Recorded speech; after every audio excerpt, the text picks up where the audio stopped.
and I welcome you all to today's learning session. My name is Arpan Banerjee. I am an academic counselor here at IGNOU, and I have been teaching you this paper, Logistics Management. The code of this paper is BPAS 184. So, I welcome you all to today's learning session. Let us begin today's class. So, in this paper, we have been discussing the first block, which is Introduction to Logistics Management, and as part of that we have already discussed the first two units. Unit 1, which is Logistics Concept, Principles and Forms, and Unit 2, which is Logistics Management, Conceptual Framework, Scope and Importance. And in today's class, we will be discussing the third unit, which is Logistics and Supply Chain Management and the interrelationship between the two, and also we will be discussing the Logistics Management Cycle, which is the fourth unit. So,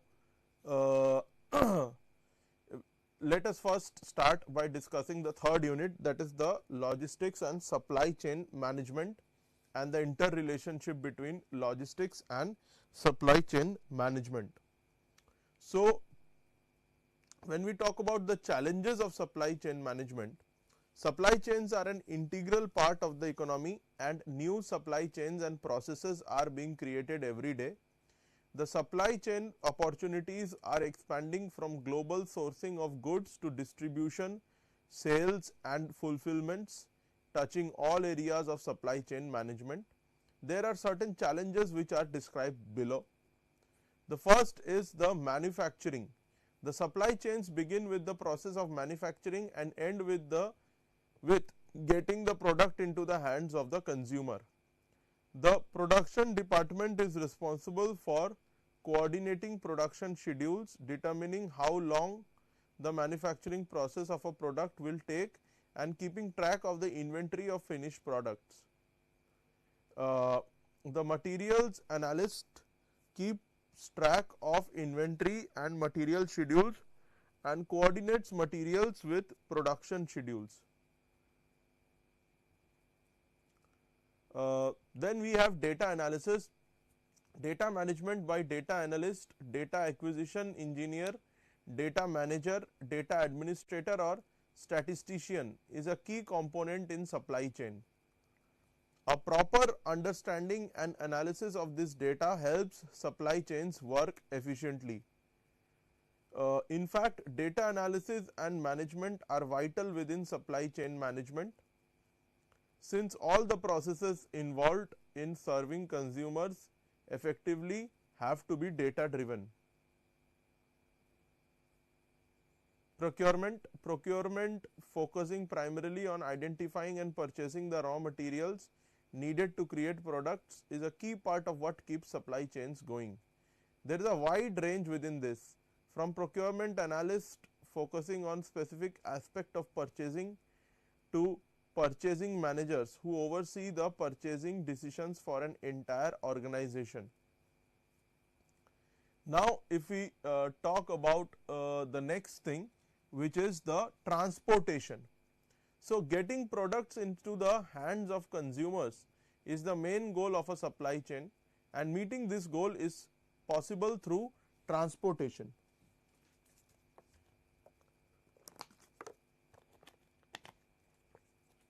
This is the responsibility of transportation analysts or logistics analysts under a transportation manager, with primary focus on getting products from the factory to the consumers.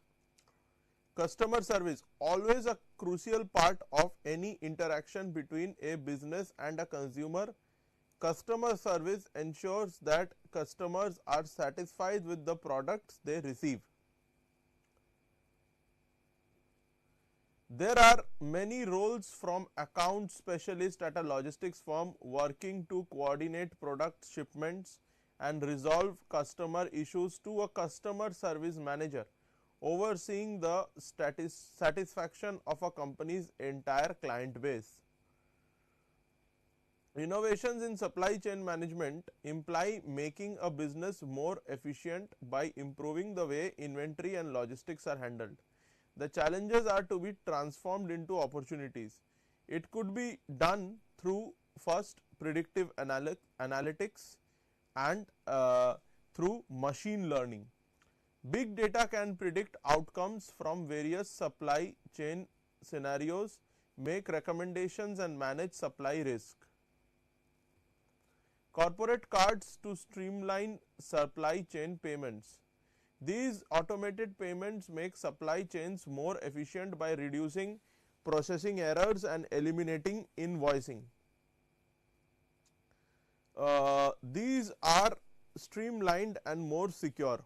In current times, these have more acceptance. So, if we talk about strategies outside the current boundaries, many companies are introducing innovations in the supply chain by focusing on what improvements they can bring about in their current partnerships and arrangements. They need to forge new arrangements within their supply chain to improve productivity and meet their targeted benchmarks.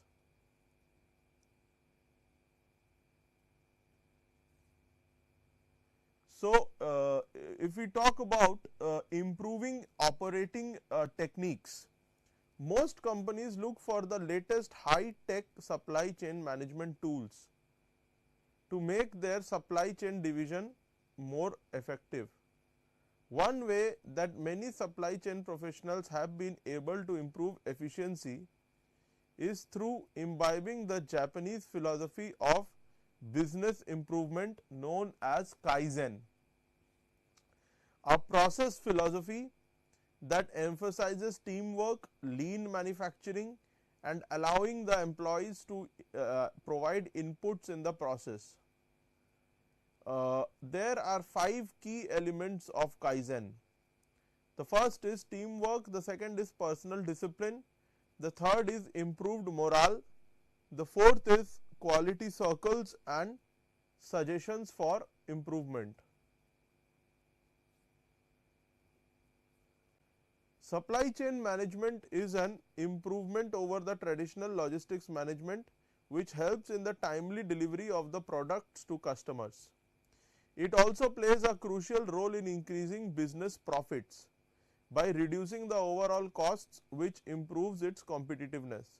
The supply chain management system brings together all the key activities such as purchasing, production, storage, transportation and distribution under a single system in order to produce and distribute the merchandise in desired quality and quantity at the right time and place, so that the overall cost is reduced and service levels are improved. Logistics and supply chain management are fast growing business areas. The global companies have heavily invested in supply chain management to gain competitive advantages. Computer technologies has advanced at such a phenomenal rate that it is currently far ahead of the ability of the supply and logistics field to adequately utilize the new technologies. The communication capabilities have fundamentally changed the way we think about information sharing and dissemination.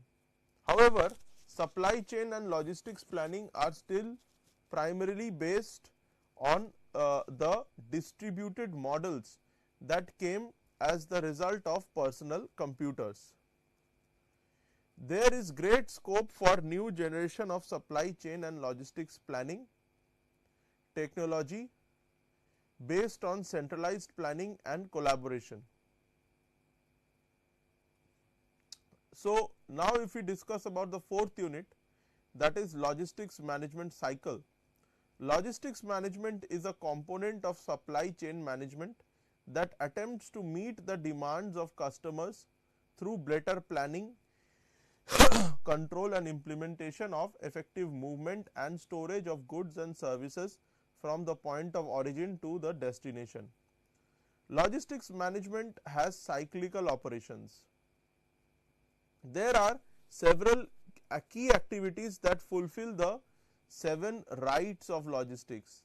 In this unit, an attempt is made to explain the logistics management cycle and the importance of all the activities. The logistics management information system plays an important role in the operations which is examined. The quality issues in managing logistics and the factors that impact the logistics environment are analyzed. If we talk about the logistic management cycle, the goal of the logistics system is meeting the needs of end users and fulfilling the 7 rights of logistics, that is product, quantity, condition, place, customer, time and price. To elaborate, the 7 rights are to deliver the right product in the right quantity and the right condition to the right place at the right time for the right customer at the right price. Logistics management includes several activities that support these rights. A systematic approach is used to organize these activities.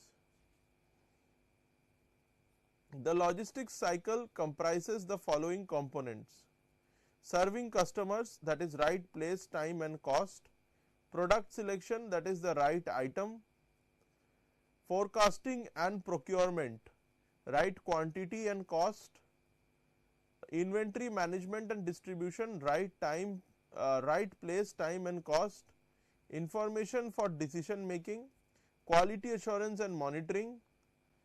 Logistics management is a circular cycle indicating the independence of various elements.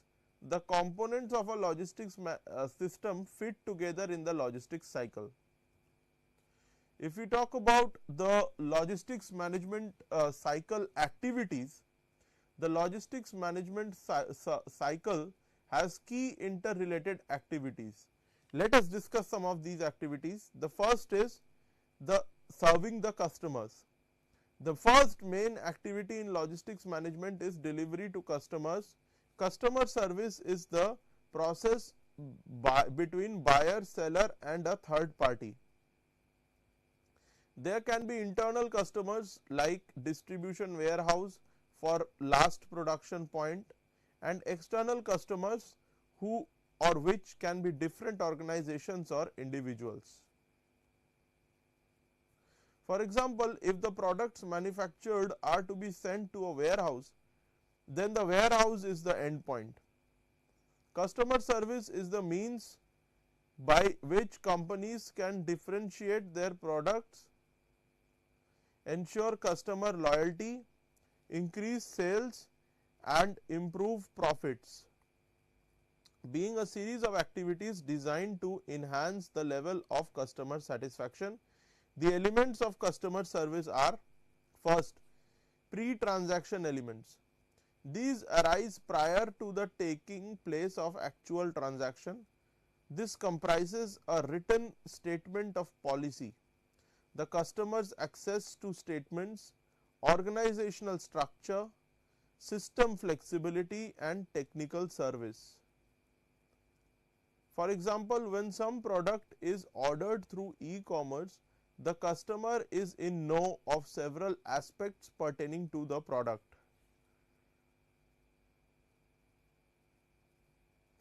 Transaction elements. These are related to the physical transactions and are those that are most concerned with logistics. Post transaction elements. These elements include those that occur after the delivery has taken place. These are installation, warranty, alterations, repairs, parts, product tracking, customer claims, complaints, product packaging and temporary replacement of product during repairs, etc. Each activity in the logistics cycle contributes to excellent customer service and ensuring commodity security. The loyalty of customers and the rate at which customers reorder is a measure of success in the customer care domain of each business. Now, if we talk about product selection, a product is anything that can be offered to a market for acquisition, use or consumption. Products selected for use will impact the logistics system, so the logistics requirement must be considered in the process of product selection.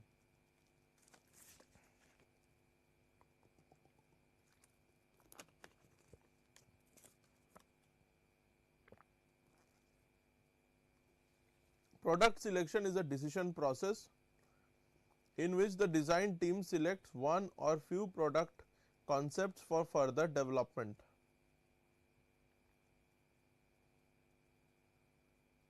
A small business unit progressively becomes large through additional investments. The new product investment areas are as under. The first is introduction of a new product. The second is expansion of the existing product. The third is diversification in a new line of product by an already existing unit. The fourth is business integration investments, which is a step by step and sequential conversion of raw material into finished product. For example, the conversion of raw cotton into finished cloth through spinning, weaving and processing. The client's ability to select from among products is influenced by other elements of the logistics cycle, such as the budget availability, as they may choose cheaper items over more expensive ones. Many users may have a list of essential items and most cost effective alternatives. For complicated use, effort is to help choose the right product for each requirement and the correct quantity to distribute. If we talk about the forecasting, quantification and procurement, after products are selected, the quantity required of each product must be determined and procured. The forecasting process estimates the quantities of the various supplies that will be needed for a specified time. The procurement process, which can be complex, is implemented as per the plan. Quantification. Quantification is the process of estimating the quantity and cost of the products required for specific customer, ensuring an uninterrupted supply, determining when the product should be procured and distributed. The logistics manager is responsible for quantifications and consults policy makers, managers, clients and service providers. The functions in the quantification process, they include: the first is conduct of annual quantifications and regular updates of commodity requirements and costs. The second process is the second function is identifying the potential gaps in supply and mobilizing resources.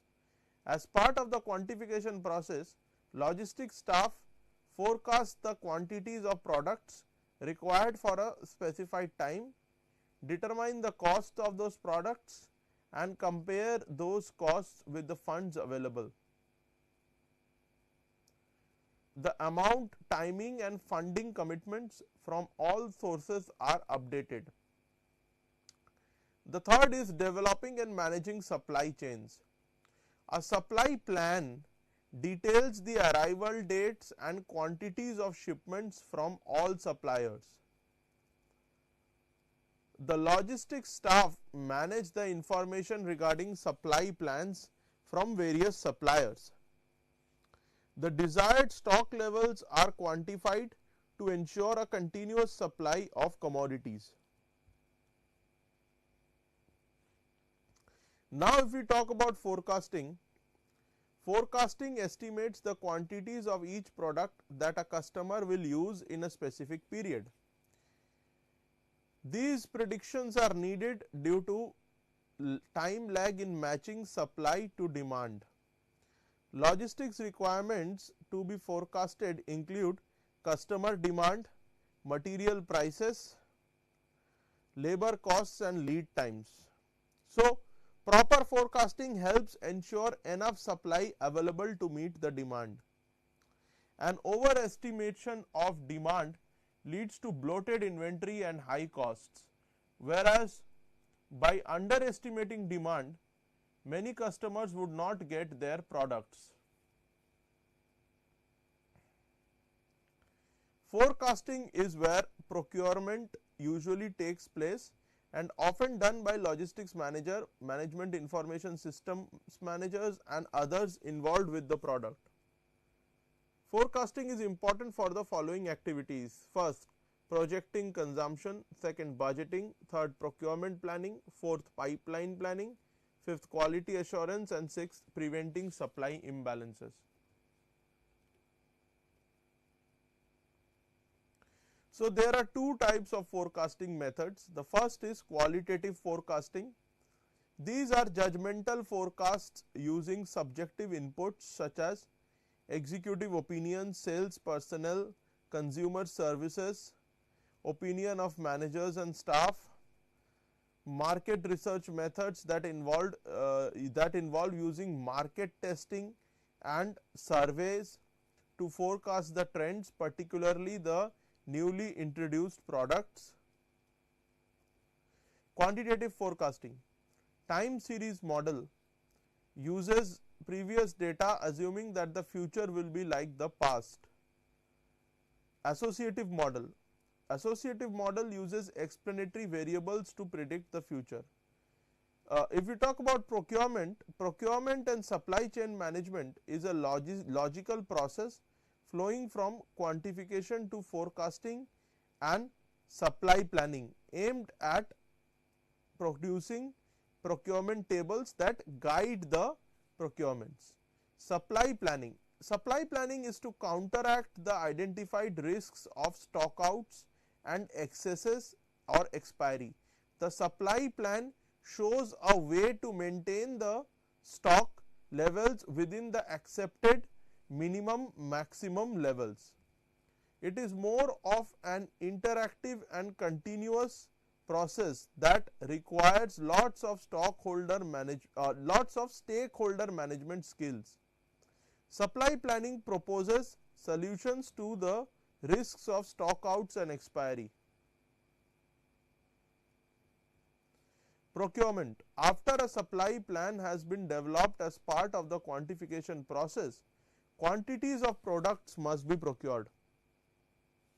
The procurement can be from international, regional or local sources of supply or through a procurement agent. However, procurement should follow a set of specific procedures that ensure an open and transparent process. Procurement tables, it lays down the funding, source, supplier, items to be supplied, quantity to be supplied and preferred delivery date for each supply. This table should be shared with funding sources, suppliers so that they can also plan at their level. If we talk about inventory management, then we definitely have to talk about storage and distribution. It is important to determine how much stock should be stored. High inventory due to overestimation of demand is to be avoided as it increases labor and storage costs. If the inventory must be moved to another storage facility to make way for new inventory. For perishable goods, further loss is incurred due to deterioration of unsold inventory. High inventory results in selling at a discount, which reduces the profit margins and income. Now, if we talk about the inventory control system, the best way to ensure that stock does not run out is to establish an inventory control system. It enables the storekeeper to determine when to order or issue, how much to order or issue, and how to maintain an appropriate stock level of all products to avoid shortages or oversupply. The important types of inventory control systems are given below. The first is maximum minimum inventory control system. This system ensures that quantities in stock are within an established range.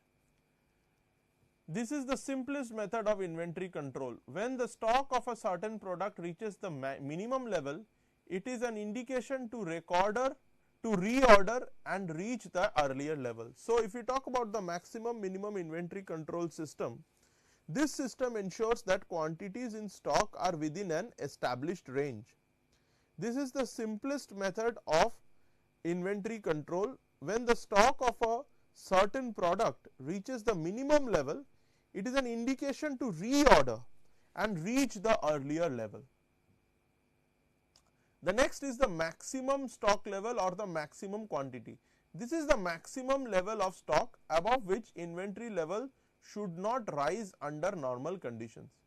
The maximum stock level is fixed, whereas the quantity varies as the consumption changes. So, minimum stock level and maximum quantity. This is another system of inventory control. So, this is the level of stock at which actions to replenish inventory should occur under normal conditions. The minimum stock level is fixed, whereas the quantity varies as consumption changes. Reaching the minimum may be an indicator to monitor stocks carefully until the next order is placed or the emergency order point is reached. Review period stock. The review period is the routine interval of time between assessments of stock levels to determine if an order should be placed. Safety stock level. This is the buffer or the cushion or reserve stock kept on hand to protect against stockouts caused by delayed deliveries, markedly increased demand or other unexpected events. Lead time stock level. The lead time stock level is the level of stock used between the time the new stock is ordered and when it is received and available for use. Emergency order point. This is the level of stock that triggers an emergency order. Storage.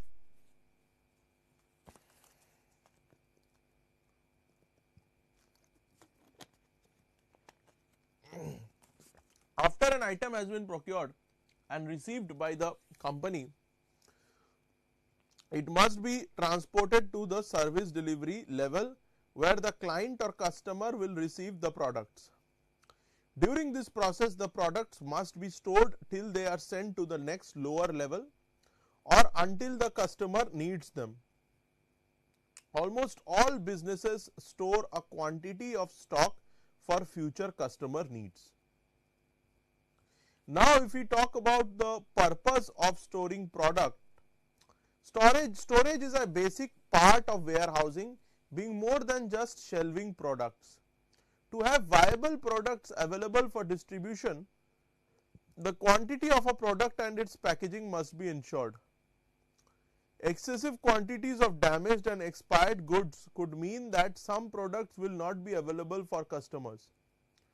All products require procedures for safe storage that maximize their shelf life and make them readily available for distribution. So, if we talk about the purpose of storing the product, then we have to understand that storage is a basic part of warehousing and it is more than just shelving the products. To have a viable products available for distribution, the quality of a product and its packaging must be ensured. Now, if excessive quantities of damaged or expired goods are there, then this could mean that some products will not be available for the customers. All products require procedures for safe storage that maximize their shelf life and make them more readily available for distribution. All products have a shelf life, which is usually specified by the manufacturer. Some are stable products having long shelf life of 4 to 5 years. Others may have much more variations in shelf life. They all must be stored and distributed in a way that ensures that they are received by customers in the good condition and in time to be used before their expiration dates. If we talk about the storage procedures, proper storage procedures, they can help ensure that only high quality products are issued by a storage facility. When all levels of the pipeline follow these procedures, customers can be assured that the same high quality product has been provided to them. Warehouse managers can evaluate how well their warehousing is performing against these procedures and look for ways to improve storage quality. One of the ways is visual inspection. In a perfect pipeline, all products are stored under ideal conditions according to proper storage guidelines. In reality, the quality of storage conditions may vary widely from place to place. In a warehouse facility, storekeepers can best verify the quality by regularly checking the condition of all products visually. To ensure the quality of the product in warehouse and pipeline, a visual inspection is conducted whenever the product is received from the manufacturer or supplier, or a physical inventory is conducted. Any complaints from lower levels or customer supplies are about to expire, or supplies show signs of damage. Products suffer two basic types of damage during shipping and storage: mechanical damage, which is caused by physical stresses and due to chemicals, which is more difficult to detect and usually not obvious during visual inspection, but they require laboratory testing. Now, if we talk about the physical inventory of stock on hand, a physical inventory is the process of counting by hand the total number of units of each commodity in the store at any given time. Its purpose is to compare actual stock on hand with the amount recorded on the stock card. A physical inventory confirms how much stock is there and whether forms are being properly completed or not. The physical inventory is also an opportunity to inspect products visually for quality assurance. In case of large number of products in a warehouse that must be counted, some facility may be shut down for a few days each year to do a complete physical inventory. But in many situations, this is not possible, and cycle counting of a few dozen items each month is done, ensuring all items have been counted by end of the year without disrupting store operations. If you talk about cycle counting, then cycle counting is a popular inventory counting method that involves counting several items in several areas within the warehouse without having to count the entire inventory. Now, if we talk about the logistics management information system, information is a key requirement for the smooth functioning of the logistics system. It helps in access to informed choices. Managers gather information about each activity in the system and analyze that information to coordinate future actions. For example, information about inventory levels and consumption must be gathered to know how much more to procure. Logistics management information systems. Logistics management information system is the heart of the logistics cycle. The purpose of a logistic management information system is to collect, organize and report the data that is used to make decisions. Its key components include generation of data, maintenance of logistics record and reporting.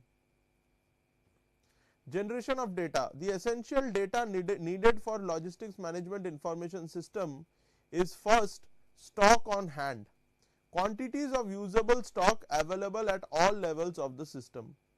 The second is rate of consumption, the average quantity of an item dispensed to users during a particular time period.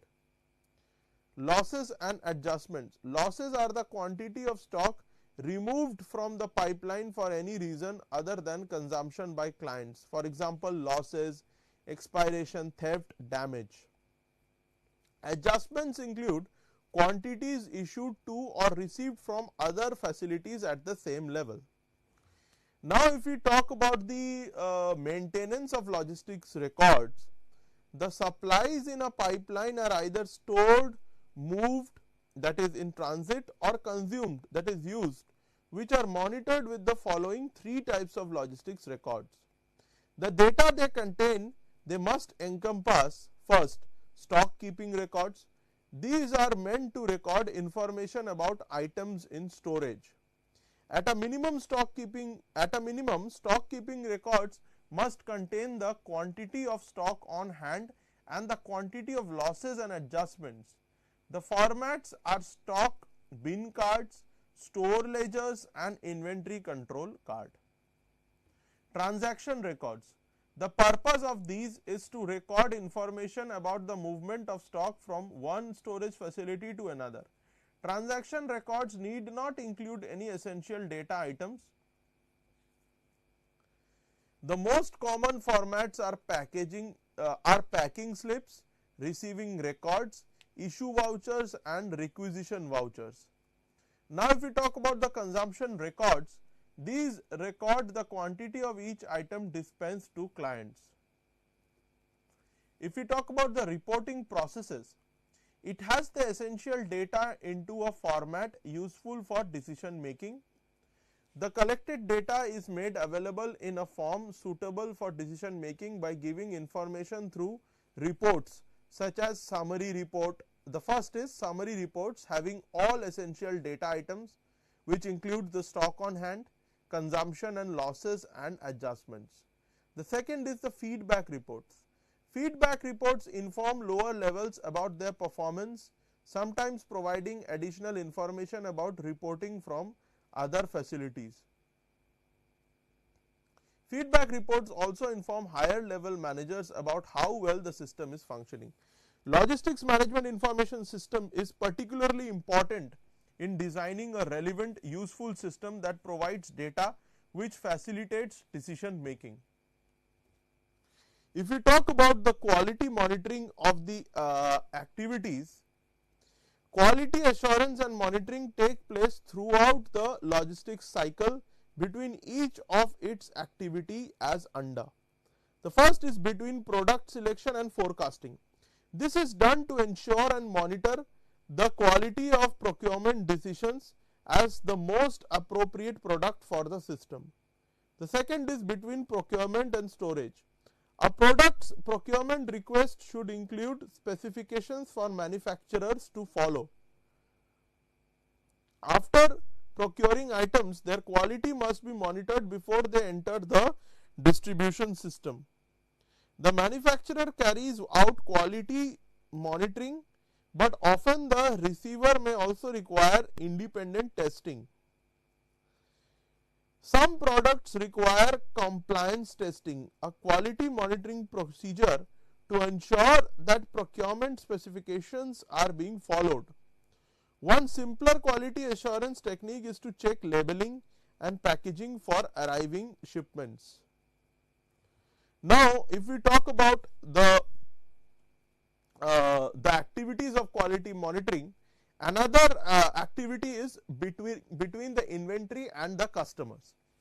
While products are being stored and distributed before sending to customers, it is important to monitor their quality during storage so that the products in the right condition are available for the customers. So, it is very important to monitor the quality when those products are there in the storage, because the main purpose of these logistics management is to ensure that the products they reach the customer at the right condition. So, the next activity is between customers and product selection. After distribution of products to customers, monitoring of quality is needed to get the feedback from the customers about the quality of the products and whether the customers are satisfied with the service they received or not. The results of monitoring customer satisfaction can be used to inform decision makers about the selection of the products to select in the next procurement cycle.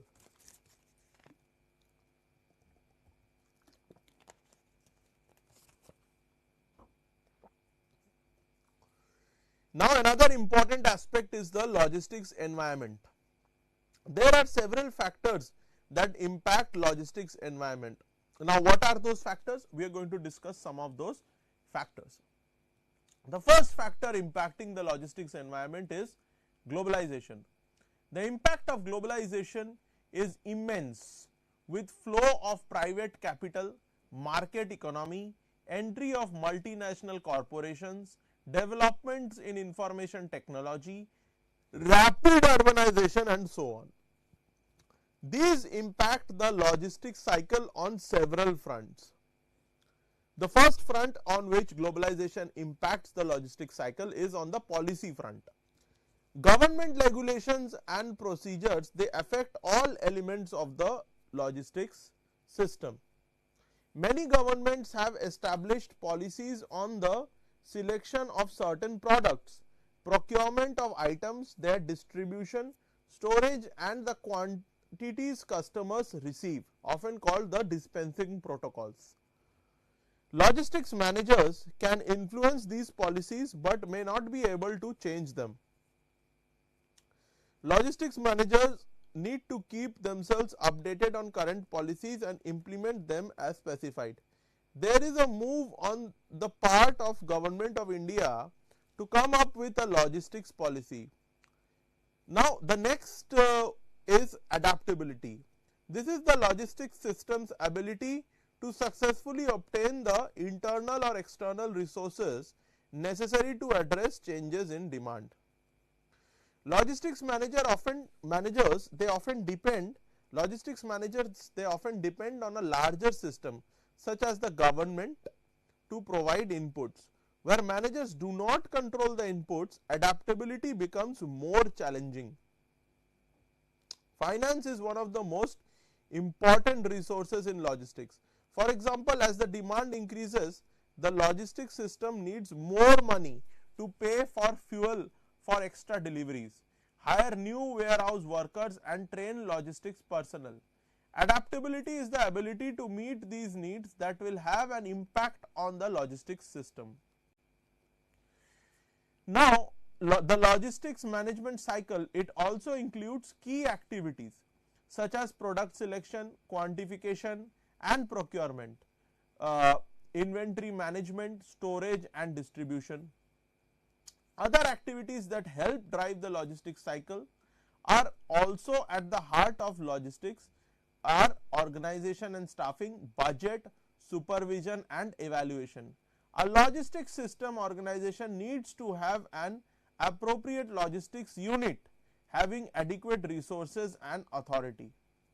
This enables to bring about necessary changes and ensures effective implementation of the activities of the logistics cycle. It maintains effective supervision and quality at all levels with written policies and procedures.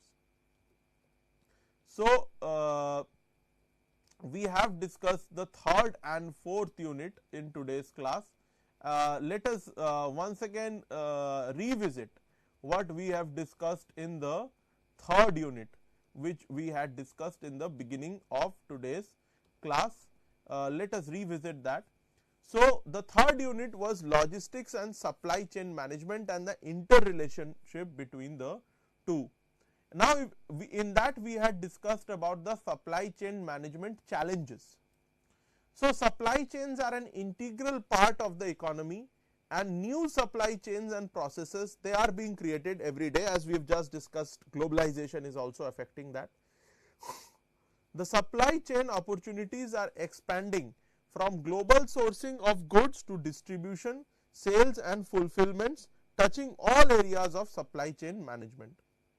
There are certain challenges which we have to discuss in today's class, which we have already discussed and we are going to revisit them. The first challenge is pertaining to manufacturing. So, The supply chains, they begin with the process of manufacturing and end with getting the product into the hands of the consumer.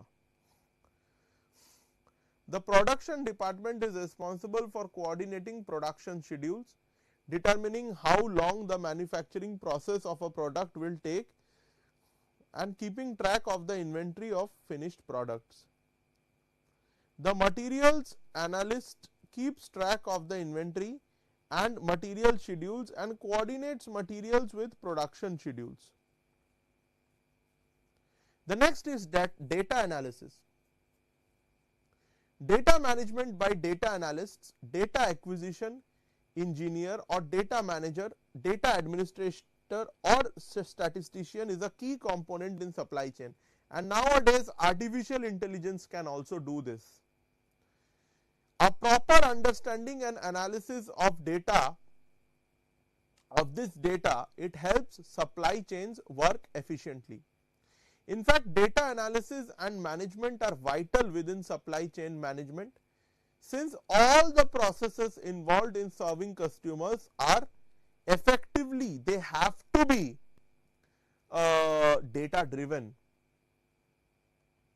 So, if we talk about procurement, procurement focuses primarily on identifying and purchasing the raw materials needed to create products, and procurement is a key part of what keeps supply chains going. There is a wide range within this, from procurement analyst focusing on one specific aspect of purchasing to purchasing managers who oversee the purchasing decisions for an entire organization. Now, another aspect is transportation. Getting products into the hands of consumers is the main goal of a supply chain, and meeting this goal is possible through transportation.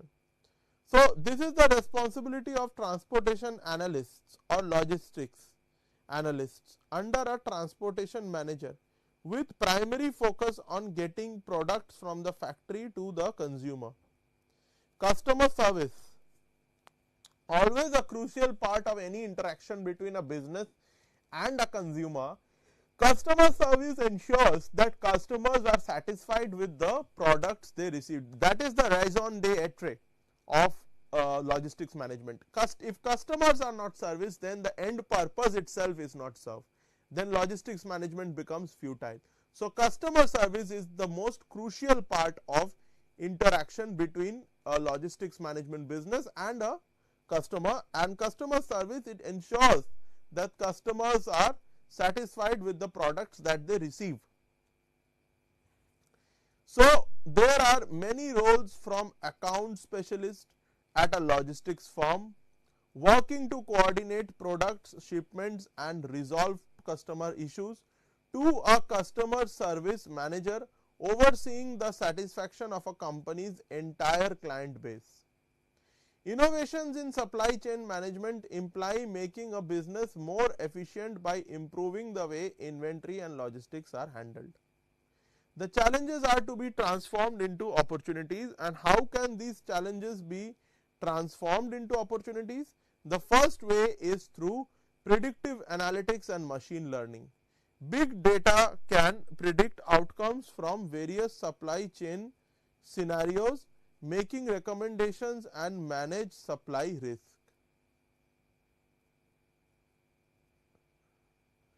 The second is through corporate cards to streamline supply chain payments.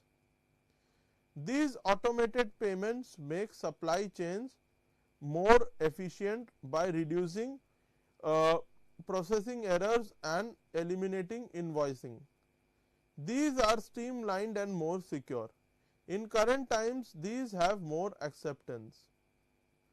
Now, if we talk about strategies outside the current boundaries, many companies are introducing innovations in the supply chain by focusing on what improvements they can bring about in their current partnerships and arrangements. They need to forge new arrangements within their supply chain to improve productivity and meet their targeted benchmarks. And also there is an aspect of improving the operating techniques. Most companies look for the latest high tech supply chain management tools to make their supply chain division more effective. One way that many supply chain professionals have been able to improve efficiency is through imbibing the Japanese philosophy of business improvement known as Kaizen, a process philosophy that emphasizes teamwork, lean manufacturing, and allowing the employees provide inputs in the process. There are 5 key elements of Kaizen. The first is teamwork, then there is personal discipline, then there is improved morale, quality circles and suggestions for improvement. Supply chain management is an improvement over the traditional logistics management, which helps in the timely delivery of the products to the customers. Supply chain management also plays a crucial role in increasing business profits by reducing the overall costs, which improves its competitiveness. The supply chain management system brings together all the key activities such as purchasing, production, storage, transportation and distribution under a single system in order to produce and distribute the merchandise in desired quality and quantity at a right time and place, so that the overall cost is reduced and service levels are improved. Logistics and supply chain management are fast growing business areas. The global companies have heavily invested in supply chain management to gain competitive advantages.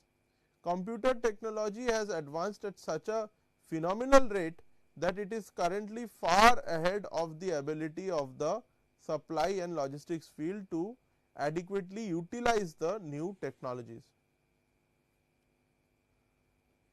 The communication capabilities have fundamentally changed the way we think about information sharing and dissemination.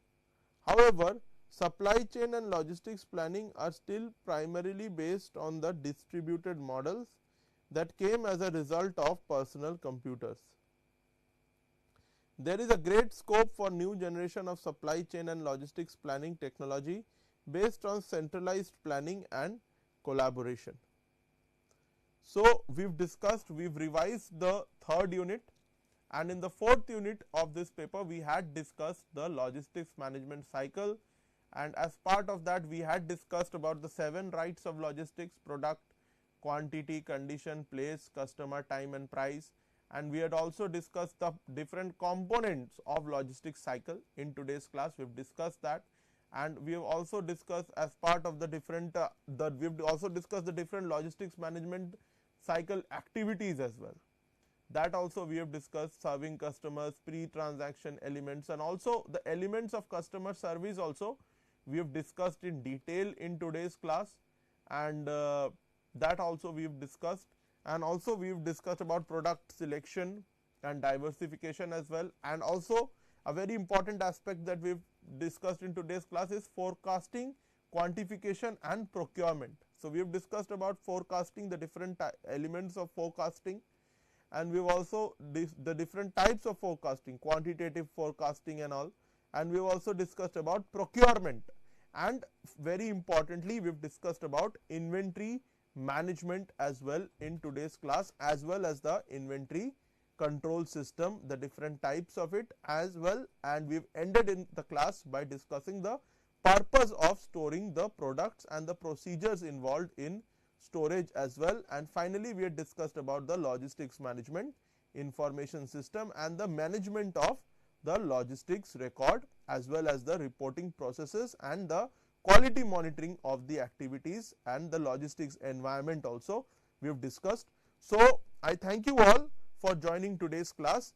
Namaste.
ఇప్పుడు జరుగుతున్న కోర్సులో introduction to south Asia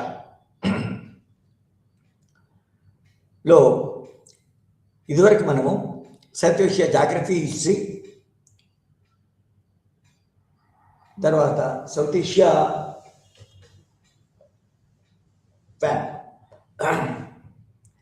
south ఏషియాలో ఉన్న ముఖ్యమైన దేశాలు అయితే ఉన్నాయో భూటాన్, నేపాల్,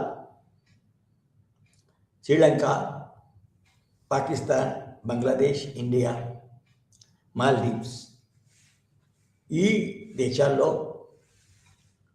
ఎటువంటి స్ట్రగిల్స్ జరిగినవి, ఎటువంటి స్ట్రగిల్స్తో ఈనాడు ఉన్న పరిస్థితికి చేరుకున్నవి.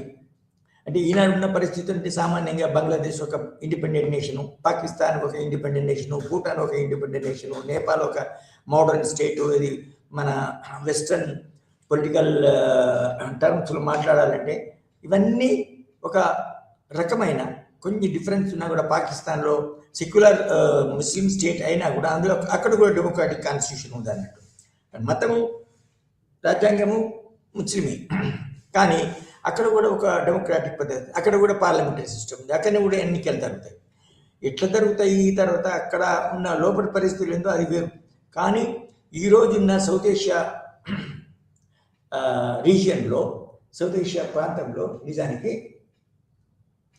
మన మోడర్న్ డెమోక్రసీస్ అని ఉన్నాయి. సో ఈ స్టేట్కి నేపాల్ కానీ, భూటాన్ కానీ, పాకిస్తాన్ కానీ, బంగ్లాదేశ్ కానీ, ఇండియా కానీ, శ్రీలంక కానీ, మాల్దీవ్స్ ఈ ఇప్పుడున్న పరిస్థితికి ఎలా చేరుకున్నవి అనేది మనము ఇప్పుడు చదువుతున్నాము. ఇదివరకే మనము మన భూటాన్, తర్వాత మాల్దీవ్స్, దాని తర్వాత నేపాల్,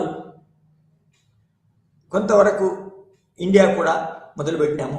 ఈ దేశాలలో ఏ విధంగా స్ట్రగుల్స్ జరిగినాయి, ఇండిపెండెంట్ స్ట్రగుల్ జరిగినాయి. ఇండిపెండెంట్ స్ట్రగుల్ అంటే దేనికి చెప్పండి? Independent from the colonial rule. మీకు తెలుసు కదా, హండ్రెడ్స్ ఆఫ్ ఇయర్స్ మన భారతదేశంలో 100 ఇయర్స్ ఈస్ట్ ఇండియా కంపెనీ ఇండైరెక్ట్గా తర్వాత డైరెక్ట్గా 1858 నుంచి డైరెక్ట్గా మన భారతదేశం నుంచి అవి మన పాలన జరిపినాయి, కలోనియల్ పాలన జరిపింది, తెలుసు కదా మీకు. సో ఆ కలోనియల్ పాలన నుంచి నిజానికి ఈ దేశాలు అంటే స్థానము మన అన్నిటికన్నా ముఖ్యమైన స్ట్రగుల్, తర్వాత మొత్తం సౌత్ ఏషియన్ డామినేషన్ స్ట్రగుల్ ఏదంటే మన India struggle against India British rule. తర్వాత ఫర్ ఎగ్జాంపుల్ మనకి మన భూటాన్ దేనికి వ్యతిరేకంగా జరిగింది? డచ్ వ్యతిరేకంగా మూవ్మెంట్ జరిగింది. అక్కడ కూడా భూటాన్లో కూడా మన దేశంలో ఇదివరకు 1950కి ముందు ఉన్న రకంగా మన అనేక నేటివ్ స్టేట్స్, ప్రిన్సిపాలిటీస్ అంటారు ఇంగ్లీష్లో, నేటివ్ స్టేట్స్ ఉండే. ఆ నేటివ్ స్టేట్స్లో అనేక రకమైన స్ట్రగుల్ జరిగినాయి. కానీ మన ఒక ఇంపార్టెంట్ రాజు ఏం చేశాడంటే బ్రిటిష్ వ్యతిరేకంగా కొట్లాడి మన బ్రిటిష్ తో సమానంగా పోరాడి డచ్కి పోరాడి అక్కడ మన తర్వాత కింగ్ అయ్యాడు. సో ఈ విధంగా మన ఇండియా ఈ కాలానికి ముందు let us take 1950 as the landmark, except in the case of Bangladesh, because Bangladesh became a separate state and a nation state with sovereign state in 1971 with the help and support of Indira, the Congress party leader, that is Indira Gandhi. So ఆ విధంగా మనకి మనము ఇది independent struggles ఏ విధంగా జరిగినాయి అనేది చూస్తున్నాము. అయితే ఇందులో ముఖ్యంగా ఒకే జాగ్రఫీకి సంబంధించిన కామన్ బార్డర్స్ క్లోజ్గా ఉన్న మన ఏవైతే 3 సౌత్ ఏషియా దేశాలు ఉన్నాయో అవి ఇండియా, పాకిస్తాన్, బంగ్లాదేశ్. ఇదివరకు కొంచెం రెఫరెన్స్ చేసిన వాటికి, కానీ ఇవాళ మాత్రం కొంచెం డీటెయిల్స్ చదువుతాము. పూర్తిగా డీటెయిల్స్ చదవాలన్నా కూడా కష్టమే. దానికి నిజానికి ఒక పేపర్ పడుతుంది. ఒక్కొక్క దేశానికి ఒక్కొక్క పేపర్ అంటే ఒక 10 లెక్చర్స్ అన్న పడతాయి. కానీ అలా కాకుండా నిజానికి ఒక ఇంటర్నేషనల్ రిలేషన్స్ టీచ్ చేసే పద్ధతిలోనే ఈ దేశాల్లో, ఈ 3 ఇంపార్టెంట్ దేశాల్లో ఇవి మన ఇండిపెండెన్స్ స్ట్రగుల్స్ ఏ విధంగా జరిగినాయని ఇవాళ చదువుతాం అన్నట్టు.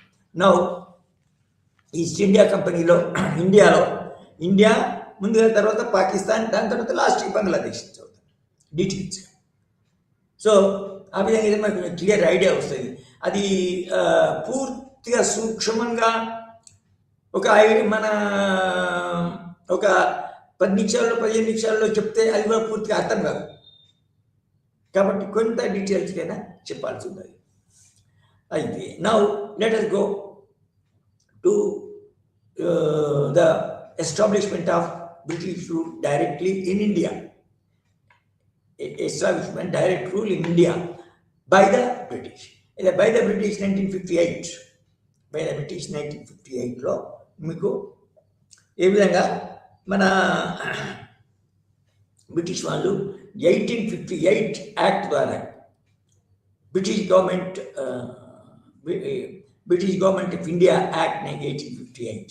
ఎందుకంటే 1957లో దానికంటే ముందు ఒక 1 ఇయర్లో యాక్చువల్గా ఫస్ట్ వార్ ఆఫ్ ఇండిపెండెన్స్ జరిగింది. అంటే బ్రిటిష్ వాళ్ళకి వ్యతిరేకంగా మొత్తం నిజానికి దేశం మొత్తం మీద అనొచ్చు. అంతేకాకుండా నేటివ్ స్టేట్స్ సంస్థానాధీశాలలో కూడా కొన్ని సంస్థానాలలో మన ఇది బ్రిటిష్ వాళ్ళకు వ్యతిరేకంగా the first war of independence జరిగిందని చెప్పాలి. సో అయితే అప్పుడు చేసినప్పుడు 1858 నుంచి చేసినప్పుడు వాళ్ళు ఏం చేసిందంటే ఒకవైపు తమ యొక్క ఆర్మీ, తర్వాత ఫోర్సెస్తో బ్రిటిష్ వాళ్ళ మన ఇండియన్ ప్రావిన్సెస్ని మన కలుపుకుంటూ, తర్వాత వాళ్ళను మభ్యపెట్టి, తర్వాత వాళ్ళు భయపెట్టి, తర్వాత అనేక చట్టాల ద్వారా మన ఇండియన్ నేటివ్ స్టేట్స్లను అణచివేస్తూ, తర్వాత వాళ్ళ నుంచి అనేక ఆర్థిక లాభాలను పొందుతూ ఒకవైపు, రెండో వైపు తమ కింద డైరెక్ట్గా ఉన్న ప్రావిన్సెస్ ఏదైతే ఉన్నదో మద్రాస్ ప్రావిన్స్, తర్వాత బంగాబే ప్రావిన్స్, దాని తర్వాత మన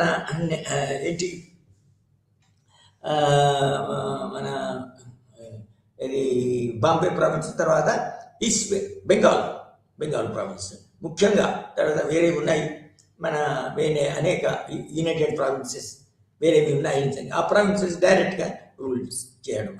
సో డైరెక్ట్గా రూల్స్ ఏం చేశారు అంటే మన డైరెక్ట్గా రూల్ ఇది ప్రావిన్స్ చేసినప్పుడు వాళ్ళు మన ఇండియాలో ఒక రకమైన వాళ్ళకు అనుకూలంగా, వాళ్లకు ప్రమాదం లేదు, వాళ్ళ యొక్క అధికారానికి ప్రమాదం లేకుండా దానికి కొన్ని రిఫార్మ్స్ తీసుకొచ్చారు.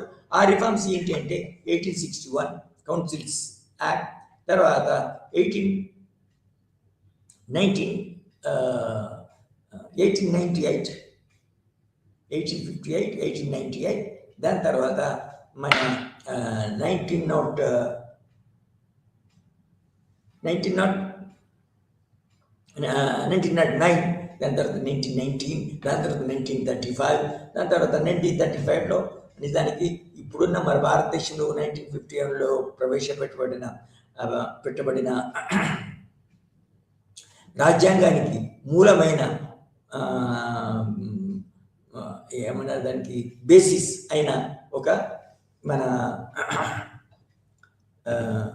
యాక్ట్ 1935లో చేశారు. అది బ్రిటిష్ అయితే దాని బేసిస్ చేసుకొని చాలా వరకు మన దేశంలో మన రాజ్యాంగకర్తలు, రాజ్యాంగ రచయితలు నిజానికి 1950 కాన్స్టిట్యూషన్ రాస్తారన్నట్టు.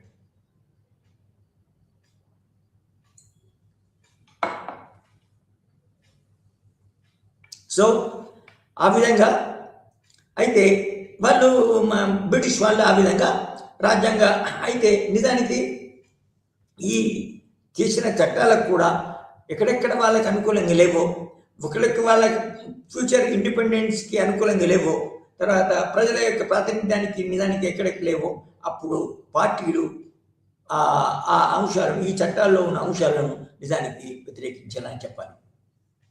ఎట్లా వ్యతిరేకించారు అంటే ఫర్ ఎగ్జాంపుల్ ముఖ్య చట్టాలు దానికి ఒక్కొక్క చట్టానికి ముందు, ఒక్కొక్క చట్టానికి వెనుక నిజానికి మూమెంట్స్ జరిగినాయి. సో మూమెంట్ జరిగినప్పుడు ఆ చట్టాల్లో ఇప్పుడు ఫర్ ఎగ్జాంపుల్ 1919లో ఏ లోపాలు ఉన్నాయి, తర్వాత 1919లో ఎందుకంటే కొంచెం ఫస్ట్ ఏం చేస్తారంటే ఎలక్షన్ ఇంట్రొడ్యూస్ చేస్తారు, రిప్రజెంటేటివ్ కౌన్సిల్స్ ఇంట్రొడ్యూస్ చేస్తారు. కానీ మన చాలా మందిని బ్రిటిష్ వాళ్ళనే వాళ్ళ పెట్టేది కొందరిని. దాని తర్వాత రెండవది ఏంటంటే మన ఇండియన్స్ వాళ్ళు పెట్టినా కూడా డైరెక్ట్ ఎలక్షన్ లేకుండా వాళ్ళను అపాయింట్ చేశారు. మళ్ళీ తర్వాత కొట్లాడినప్పుడు ఏం చేయాలంటే డైరెక్ట్ ఎలక్షన్ తోని ఎన్నుకొనబడి వాళ్ళు కౌన్సిల్లో చేర్చబడాలా అనే డిమాండ్ పెట్టారు. ఆ విధంగా వాళ్ళు పెడుతుంటే దాన్ని పెట్టిన చట్టాల్లో పెట్టిన అంశాలకు ఆస్పెక్ట్స్కి ఐ మీన్ సంస్కరణలు తీసుకొస్తూ డిమాండ్ చేయడం జరిగింది అన్నట్టు. సో అది నిజానికి ఈ చట్టాలు చేసిన టైంలో కూడా నిజానికి మన కాంగ్రెస్ పార్టీ తర్వాత ఇతర పార్టీలు మన కమ్యూనిస్ట్ పార్టీ కూడా నిజానికి ఈ స్ట్రగుల్స్ ఇండిపెండెంట్ స్ట్రగుల్స్ చేసినాయి. కానీ ఈ స్ట్రగుల్ అనేది నిజంగా ఈ విధంగా వాళ్ళు బ్రిటిష్ వాళ్ళు వాళ్ళ పార్లమెంట్ ద్వారా చేసిన చట్టాలను నిజానికి సవరణ చేయాలని, సవరించాలని, కొత్త అంశాలను చేర్చాలని వాళ్ళు స్ట్రగుల్ చేయడం జరిగింది. చాలా మట్టుకు ఎంతవరకు వీలైతే అంతవరకు బ్రిటిష్ వాళ్ళు చేశారు. ఫర్ ఎగ్జాంపుల్ 1909 ఒకసారి చేసినప్పుడు ఒక పరిస్థితి ఉండే, తర్వాత 1909 తర్వాత 1919 మధ్యన జరిగిన స్ట్రగుల్స్ని బట్టి వాళ్ళ స్ట్రగుల్లో పెట్టిన డిమాండ్స్ని బట్టి 1919 మన 1919లో చేసిన సంస్కరణ ప్రకారం వస్తుంది ద్వంద్వ ప్రభుత్వ విధానాన్ని చేశారు. ఈ ద్వంద్వ ప్రభుత్వంలో కూడా తమ యొక్క మన ఆధిపత్యానికి, తమ యొక్క ప్రభుత్వానికి మన ఏమంటుందని మన ప్రమాదం లేకుండా పరికరం ద్వంద్వ ప్రభుత్వం చేశారు. ద్వంద్వ ప్రభుత్వం ఇంకా ముఖ్యమైన లోపం ఏంటంటే డయార్కేటర్, DYARCHY డయార్కేటర్. సో డయార్కి మన డైరెక్ట్ యొక్క ఉద్దేశం ఏంటది, అందులో ముఖ్యంగా బ్రిటిష్ వాళ్ళకి ప్రమాదం లేకుండా చేసినది ఏంటంటే నిజానికి ఒక ప్రభుత్వము అతడి మొత్తం బ్రిటిష్ వాళ్ళ యొక్క మన ఇండియన్ వ్యక్తులు కానీ తర్వాత బ్రిటిష్ వ్యక్తులు కానీ అందులో చేర్చడం, తర్వాత ఇంకొక భాగానికి మన పేరు కొరకు చూపించుకోవడానికి అందులో ఇండియన్ రిప్రజెంటేటివ్స్ పెట్టారు. సో ఇది మన బ్రిటిష్ వాళ్ళు ఉన్న భాగంలో మినిస్ట్రీలో నిజానికి రెండు మినిస్ట్రీలు, ఒకటే మినిస్ట్రీ కానీ రెండు భాగాలు అన్నట్టు. ఇంకో రెండో భాగంలో ఇండియన్ రిప్రజెంటేటివ్స్ ఉండేది అన్నట్టు. అయితే ఇక్కడ ఏంటంటే ఏదైతే ఇందులో బ్రిటిష్ అనుకూలంగా వ్యక్తులు బ్రిటిష్ వాళ్ళే ఉన్న భాగంలోనైతే నిజానికి వాళ్ళు మన financial powers, home powers, important powers ఉన్న వ్యక్తులను ఈ మొదటి భాగంలో పెట్టారు. రెండో భాగంలో అంత వెల్ఫేరు, తర్వాత ఇంకా మన లోకల్ గవర్నమెంట్, ఇది హోమ్ అఫేర్స్, ఇటువంటి సెకండ్ పెట్టేది. అంటే దాని అర్థమైంది వీళ్ళు మన ఈ మొదటి భాగంలో ఉన్న ఈ ద్వంద్వ ప్రభుత్వంలో మొదటి భాగంలో ఉన్న వాళ్ళు బ్రిటిష్ వాళ్ళకి వ్యతిరేకంగా ఉండకుండా అట్లా చేశారన్నట్టు. అంటే చట్టాలు చేసినా కూడా, కౌన్సిల్స్ ఏర్పాటు చేసినా కూడా నిజానికి ఆ విధంగా ద్వంద్వ ప్రభుత్వం అని దానికంటే ముందు ఏ విధంగా 1909 చేశారని చెప్పాను కదా. సో ఆ విధంగా 1935. సో ఈ మధ్యన ఏమైంది అంటే మీకు తెలుసు కదా, ఫస్ట్ వరల్డ్ వార్ వచ్చి ముఖ్యంగా మన ఇండియన్ నేషనల్ మూవ్మెంట్లో ఒక ముఖ్యమైన అంతర్జాతీయ సంఘటన, ముఖ్యమైన అంతర్జాతీయ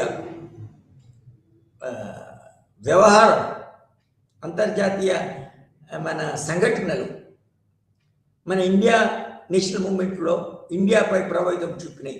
అది ముఖ్యంగా 1939 నుంచి 1945 వరకు జరిగిన సెకండ్ వరల్డ్ వార్ చాలా డివాస్టేటింగ్ వార్ అన్నట్టు 1939 to 1945.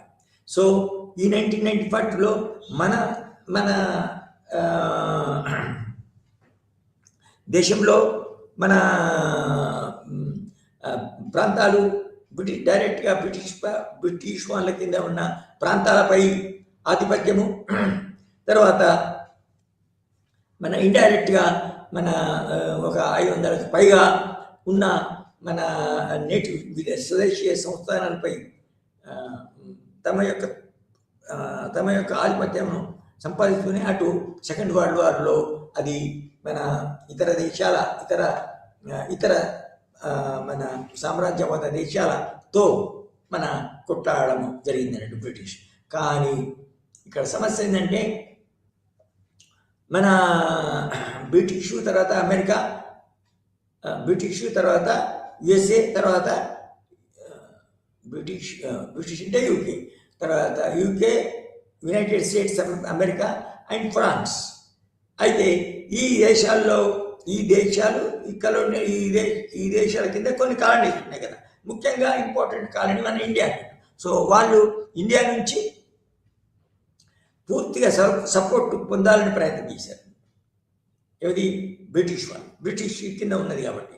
ఎందుకంటే బ్రిటిష్ కనుక మనం ఇండియన్స్ మనకు సపోర్ట్ ఇవ్వకపోతే, తర్వాత ఇండియాలో ఉన్న చాలా ఇంపార్టెంట్ వర్క్లో బ్రిటిష్ ఆర్మీ రిక్రూట్ కాకపోతే, బ్రిటన్ తర్వాత సెకండ్ వరల్డ్ వార్లో అది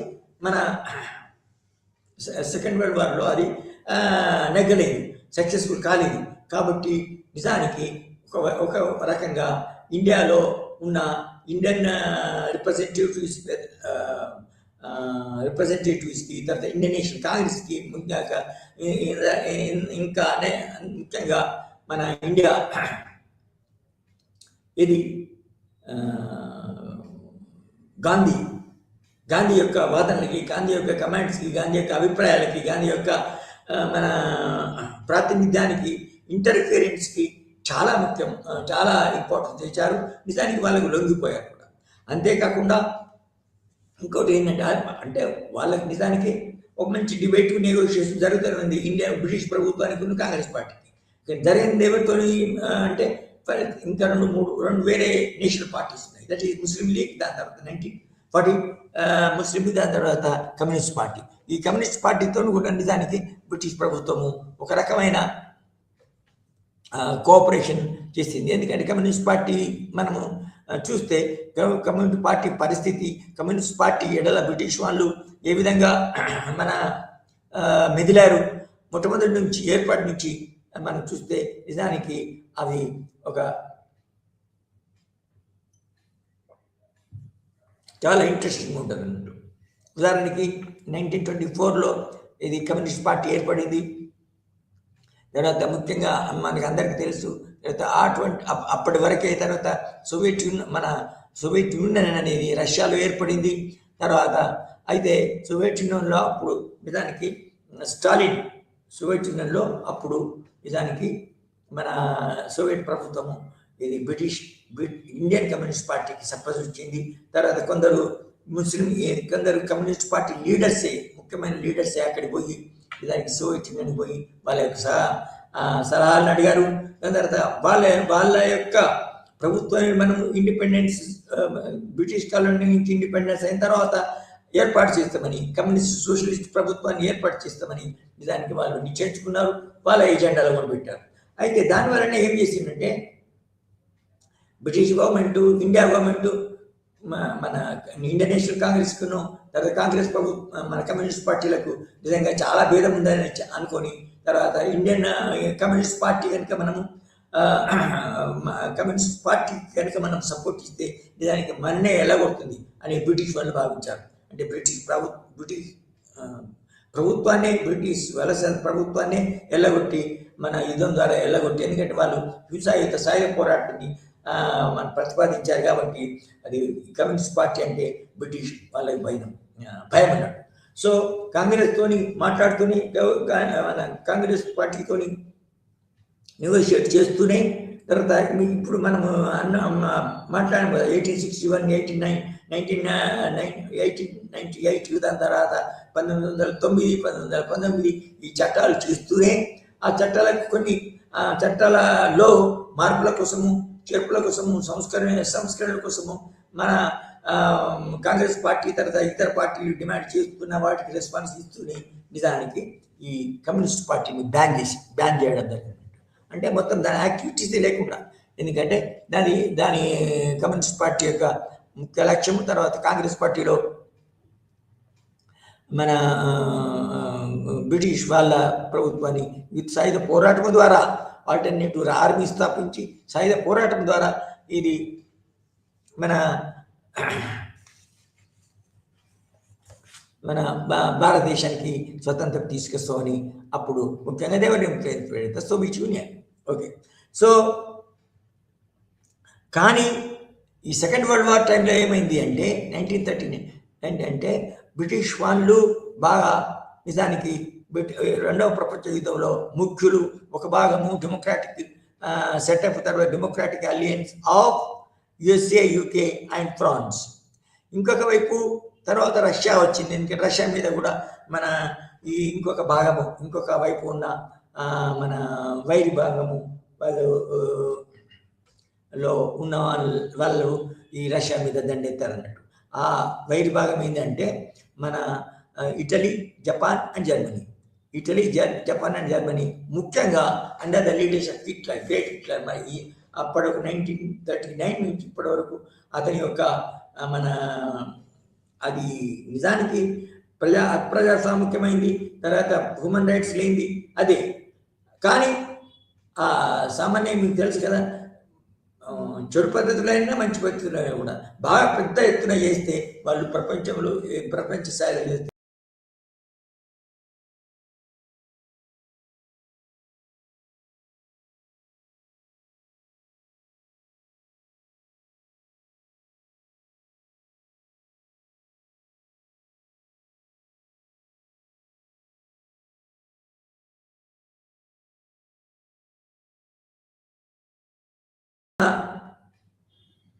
యుద్ధం స్టార్ట్ అయిన తర్వాత మెల్లమెల్లగా హిట్లర్ నాయకత్వం, హిట్లర్ది చాలా మీరు ఫర్ ఎగ్జాంపుల్ అతని మొత్తం వర్కర్స్ని మన సైనికులుగా మార్చాడు.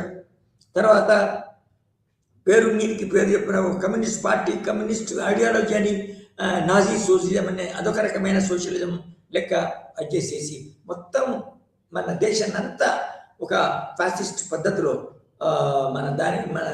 మన అతని యొక్క రిలీజన్కి వ్యతిరేకంగా ఉన్న వాళ్ళను చంపేస్తూ చాలామందిని యూదులను చంపేశారు. అదేవిధంగా వాళ్ళ యొక్క ఇంకొక ముఖ్యమైన లక్ష్యం ఏంటంటే ఇతర దేశాలను పర్టికులర్గా బ్రిటిష్ వాళ్ళ కింద ఉన్న కాలనీలను తర్వాత బ్రిటిష్ ప్రభుత్వాన్ని కూడా వాళ్ళను స్వాధీనపరచుకోవాలి, దండెత్తి చేయాలనే ఉద్దేశం ఉంది అతనికి.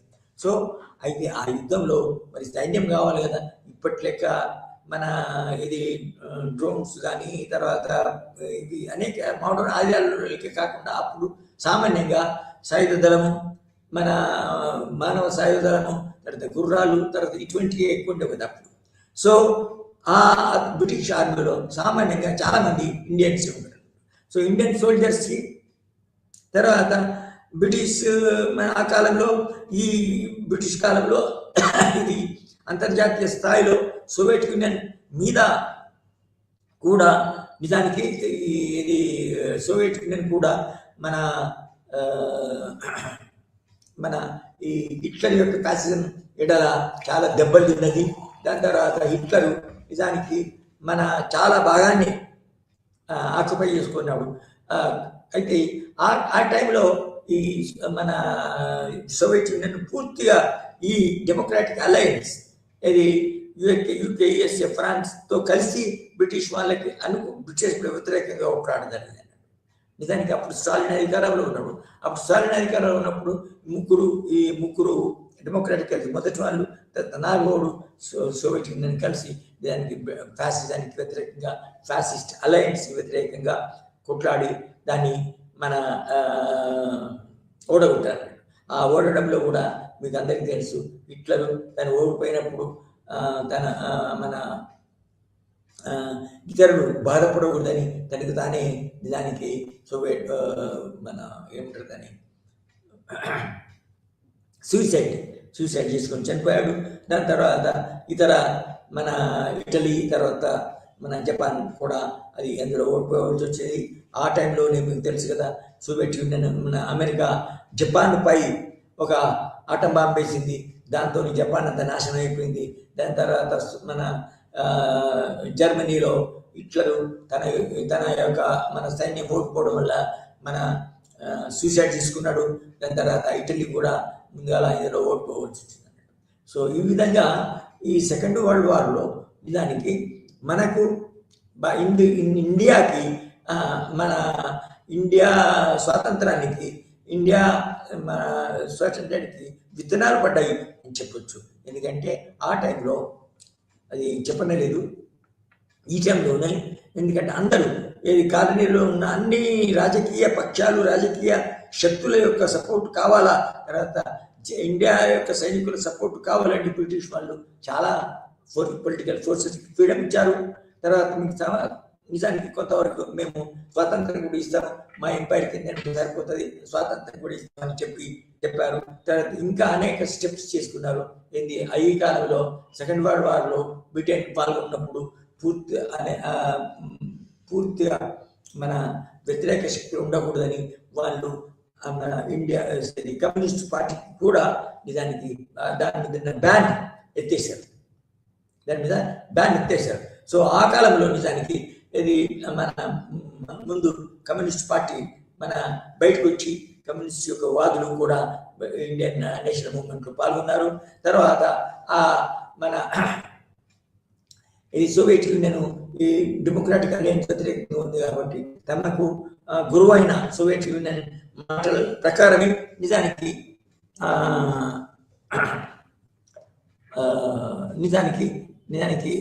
బ్రిటిష్ వాళ్ళ యొక్క పోరాటానికి అనుకూలంగా చేశారు. అంటే తమ దేశం మీద కాలనియల్ రూల్ ఏర్పరిచి చాలా మట్టికి సప్రెస్ చేస్తున్న కలోనియల్ గవర్నమెంట్కే నిజానికి మన ఇది కమ్యూనిస్టులు సపోర్ట్ ఇవ్వడం జరిగింది అన్నట్టు. అయితే ఈ టైంలో నిజానికి ఇది సరైందా లేదా అనేది ఇందులో మీకు తెలుసు అందరికీ. అంటే అనేక కోణాలు, అనేక వ్యక్తులు, అనేక ఇవి ఉన్నాయి అన్నట్టు, ఇంటర్నల్ బయటికి. ఫర్ ఎగ్జాంపుల్ ఈ కాలంలోని గాంధీ యొక్క ముఖ్యమైన వాదన, గాంధీ తీసుకున్న ముఖ్యమైన నిర్ణయం ఏంటంటే ఇది మన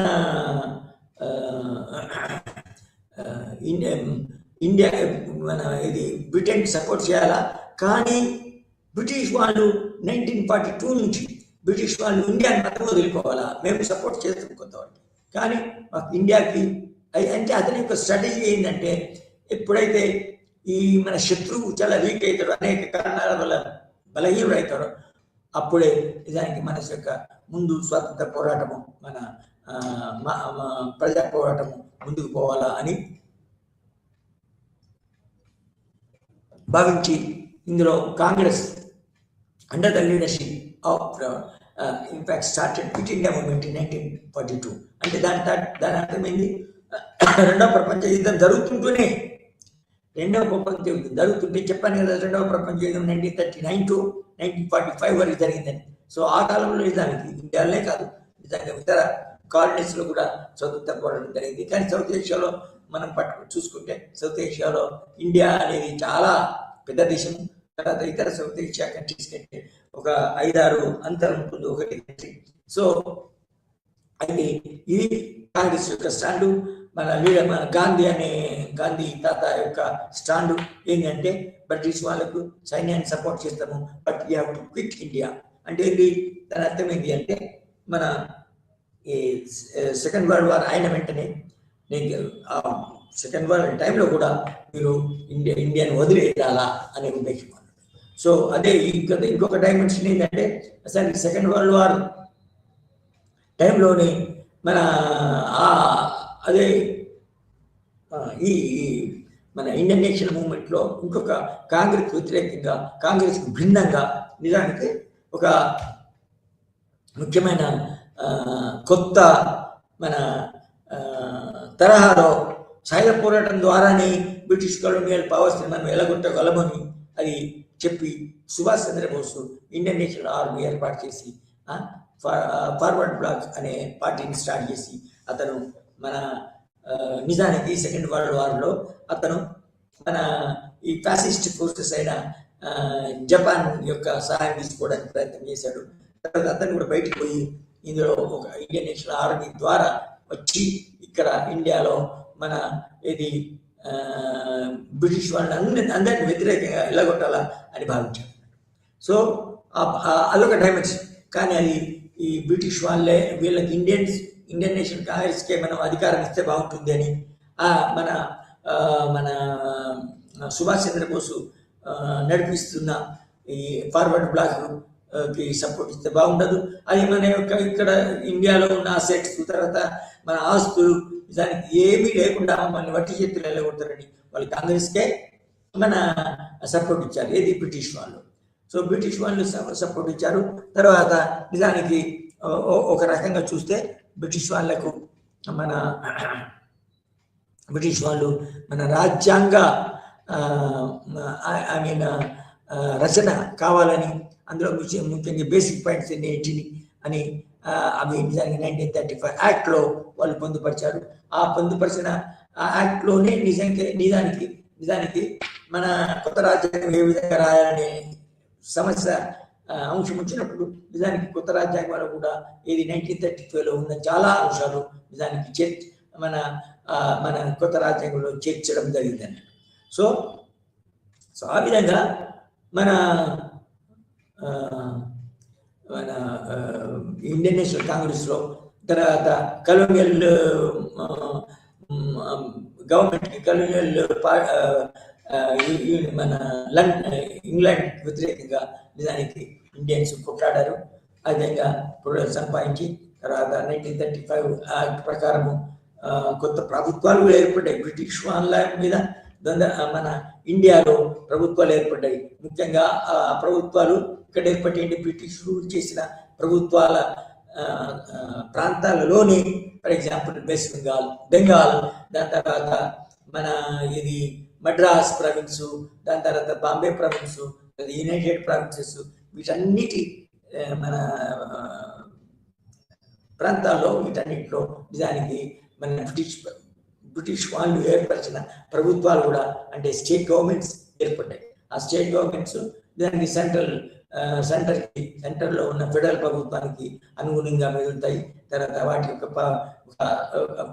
మనకు ఇప్పుడున్న అంటే 1950లో వచ్చిన రాజ్యాంగం, భారత రాజ్యాంగం ఏదేదో ఆ భారత రాజ్యాంగం నిజానికి లో ఉన్న ఫెడరేషన్ ఎందుకు దానికి నిజానికి 1935లో విధానాలు పడ్డాయి. ఎందుకంటే 1935లో ఉన్న మన సమైక్య ప్రభుత్వ విధానాన్ని దానికి మన ఇండియన్ కాన్స్టిట్యూషన్లో చేర్చడం జరిగింది. సో ఆ విధంగా మన ఇది బ్రిటిష్ వాళ్ళు పోతూనే తర్వాత 1947లో independence act 1947 the British declared Indian independence 15th August 1947లో. అయితే ఆ టైంలోనే నిజానికి ఒక ఇంటరిమ్ గవర్నమెంట్ కూడా బ్రిటిష్ వాళ్ళ ఆధ్వర్యంలోనే జరిగింది. దానికి ముఖ్య పాత్ర లార్డ్ మౌంట్బాటన్ వహించాడు. అయితే ఇందులో 1947 నుంచి మన సుమారు 2 సంవత్సరాల 10 నెలలు నిజానికి రాజ్యాంగం సుమారు 10 నెలలు రాజ్యాంగ రచన జరిగింది. అందులో రాజ్యాంగం జరిగినప్పుడు నిజానికి మన అది ఎటువంటి రాజ్యాంగం జరిగింది అంటే నిజానికి ఏ రాజ్యాంగానికి ముఖ్యమైన మన ఆదర్శమైన అభ్యుదయ భావాలు, తర్వాత డెమోక్రాటిక్ భావాలు, తర్వాత అంటీ కలోనియల్ భావాలు మనము నేషనల్ మూవ్మెంట్లో నిజానికి కాంగ్రెస్ లీడర్స్ తర్వాత కమ్యూనిస్ట్ లీడర్స్ హైలైట్ చేశారో, ప్రతిపాదించారో అవే నిజానికి ఈ రాజ్యాంగంలో చాలా వరకు రాయడం జరిగింది. సో ఈ రాజ్యాంగము నిజానికి వేరే మన అసోసియేట్ దేశాల్లో ఉన్న అసలు ఏషియన్ కంట్రీస్లో అన్నిటికీ ఒక మార్గదర్శకం అయింది అన్నట్టు.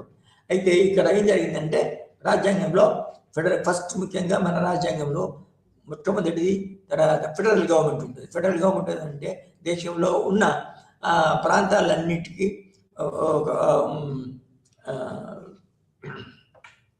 దేశంలో ఉన్న రాజ్యాధికారం ఏదైతే ఉంటుందో కొన్ని ప్రాంతాల మధ్య మరియు ఒక సమాఖ్య మధ్యన విడగొడుతుంది, విభజింపబడుతుంది. విభజింపబడుతుంది అంటే దాని అర్థం నిజానికి ప్రాంతీయ ప్రభుత్వాలు ఏర్పడతాయి. ఆ ప్రాంతీయ ప్రభుత్వాలు ఏవైతే ఉంటాయో అవి ఫెడరేషన్ ప్రాంతాలు ఉంటే వాటి ప్రభుత్వాలు దానికి సమాఖ్య ఏర్పాటు చేయబడి ఆ సమాఖ్యలో చేరుతాయి. సో అధికార విభజన అనేది చాలా ఫెడరేషన్లో చాలా ముఖ్యం. దాని తర్వాత మన భారతదేశానికి ఒక రిటర్న్ కాన్స్టిట్యూషన్ ఉండవలసి ఏర్పాటు చేయాలని చెప్పబడింది. రిటర్న్ కాన్స్టిట్యూషన్లో కూడా నిజానికి we the people of India having solemnly resolved to constitute India into a sovereign socialist democratic republic and to secure to all its citizens justice, equality, liberty, ఇవన్నీ ఆదర్శాలన్నీ ఒక ప్రియంబులో చేర్చబడినవి. ఆ ప్రియంబులు బ్రేక్ ఉంటే వాటికి అనుగుణంగానే రాజ్యాంగంలో అంతా ఆ ప్రిన్సిపల్స్ ప్రియంబుల్లో ఉన్న ప్రిన్సిపల్స్ అడాప్ట్ చేయడం, అప్లై చేయడం, అప్లైడ్ కాన్స్టిట్యూషన్ మీద అనుకోండి. సో ఆ విధంగా 1949లోనే నిజానికి రాజ్యాంగం ఏర్పడింది. ఆ రాజ్యాంగంలో నిజానికి మన అంటే ఇప్పుడు మన ఐడియల్స్ ఇవరకు డిమాండ్ చేసిన మన ఇవి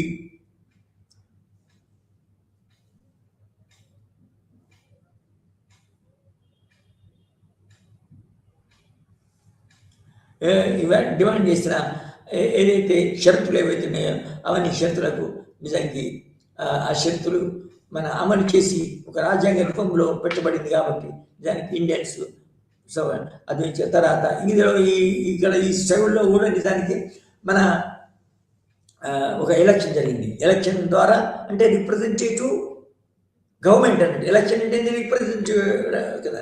అయితే 1935 యాక్ట్లోనే నిజానికి మన ప్రభుత్వంలో పాల్గొంటున్న వ్యక్తులు ఏదైతే ఉన్నారో వాళ్ళు ఒక పార్లమెంట్ యొక్క సభ్యులై ఉండాలి. పార్లమెంట్ కూడా ఒక పద్ధతి ద్వారా ఒక ప్రొసీజర్ ద్వారా ఎన్నికలు జరగాల.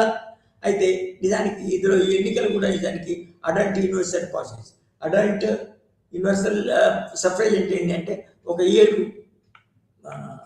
చేరిన తర్వాత అందులో స్త్రీలు పురుషులు సమానంగా ఓటు హక్కు కలిగి ఉంటారు. విధానాలను చేసుకొని 1935లో ఎన్నికని అందులో నిజానికి కాంగ్రెస్ పార్టీ చాలా మన సీట్లు సంపాదించింది.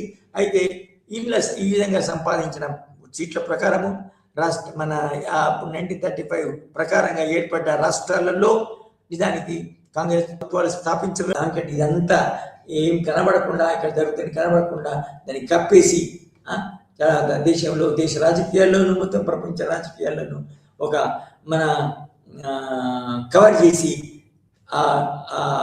ఈ మన అంతర్జాతీయ యుద్ధం సెకండ్ వార్ ఏమైందో ఆ అంశాలను హైలైట్ చేస్తూగా మన ఇండిపెండెన్స్ మన భారతీయులకు ఇండిపెండెన్స్ మన ఇవ్వాలని మన పవర్ ట్రాన్స్ఫర్ చేయాలని తలెచ్చారు. సో ఆ విధంగా ఇండియా ఇండిపెండెంట్ అయింది. అయితే ఇంకేమున్నాయి? పాకిస్తాన్ యొక్క పుట్టుగా ఎందులో అంటే నేషనల్ మూమెంట్లోనే అని చెప్పాలి. ఇది 1906 నుంచి అంటే 1906లో ముస్లిం లీగు మన ఏమంటుందని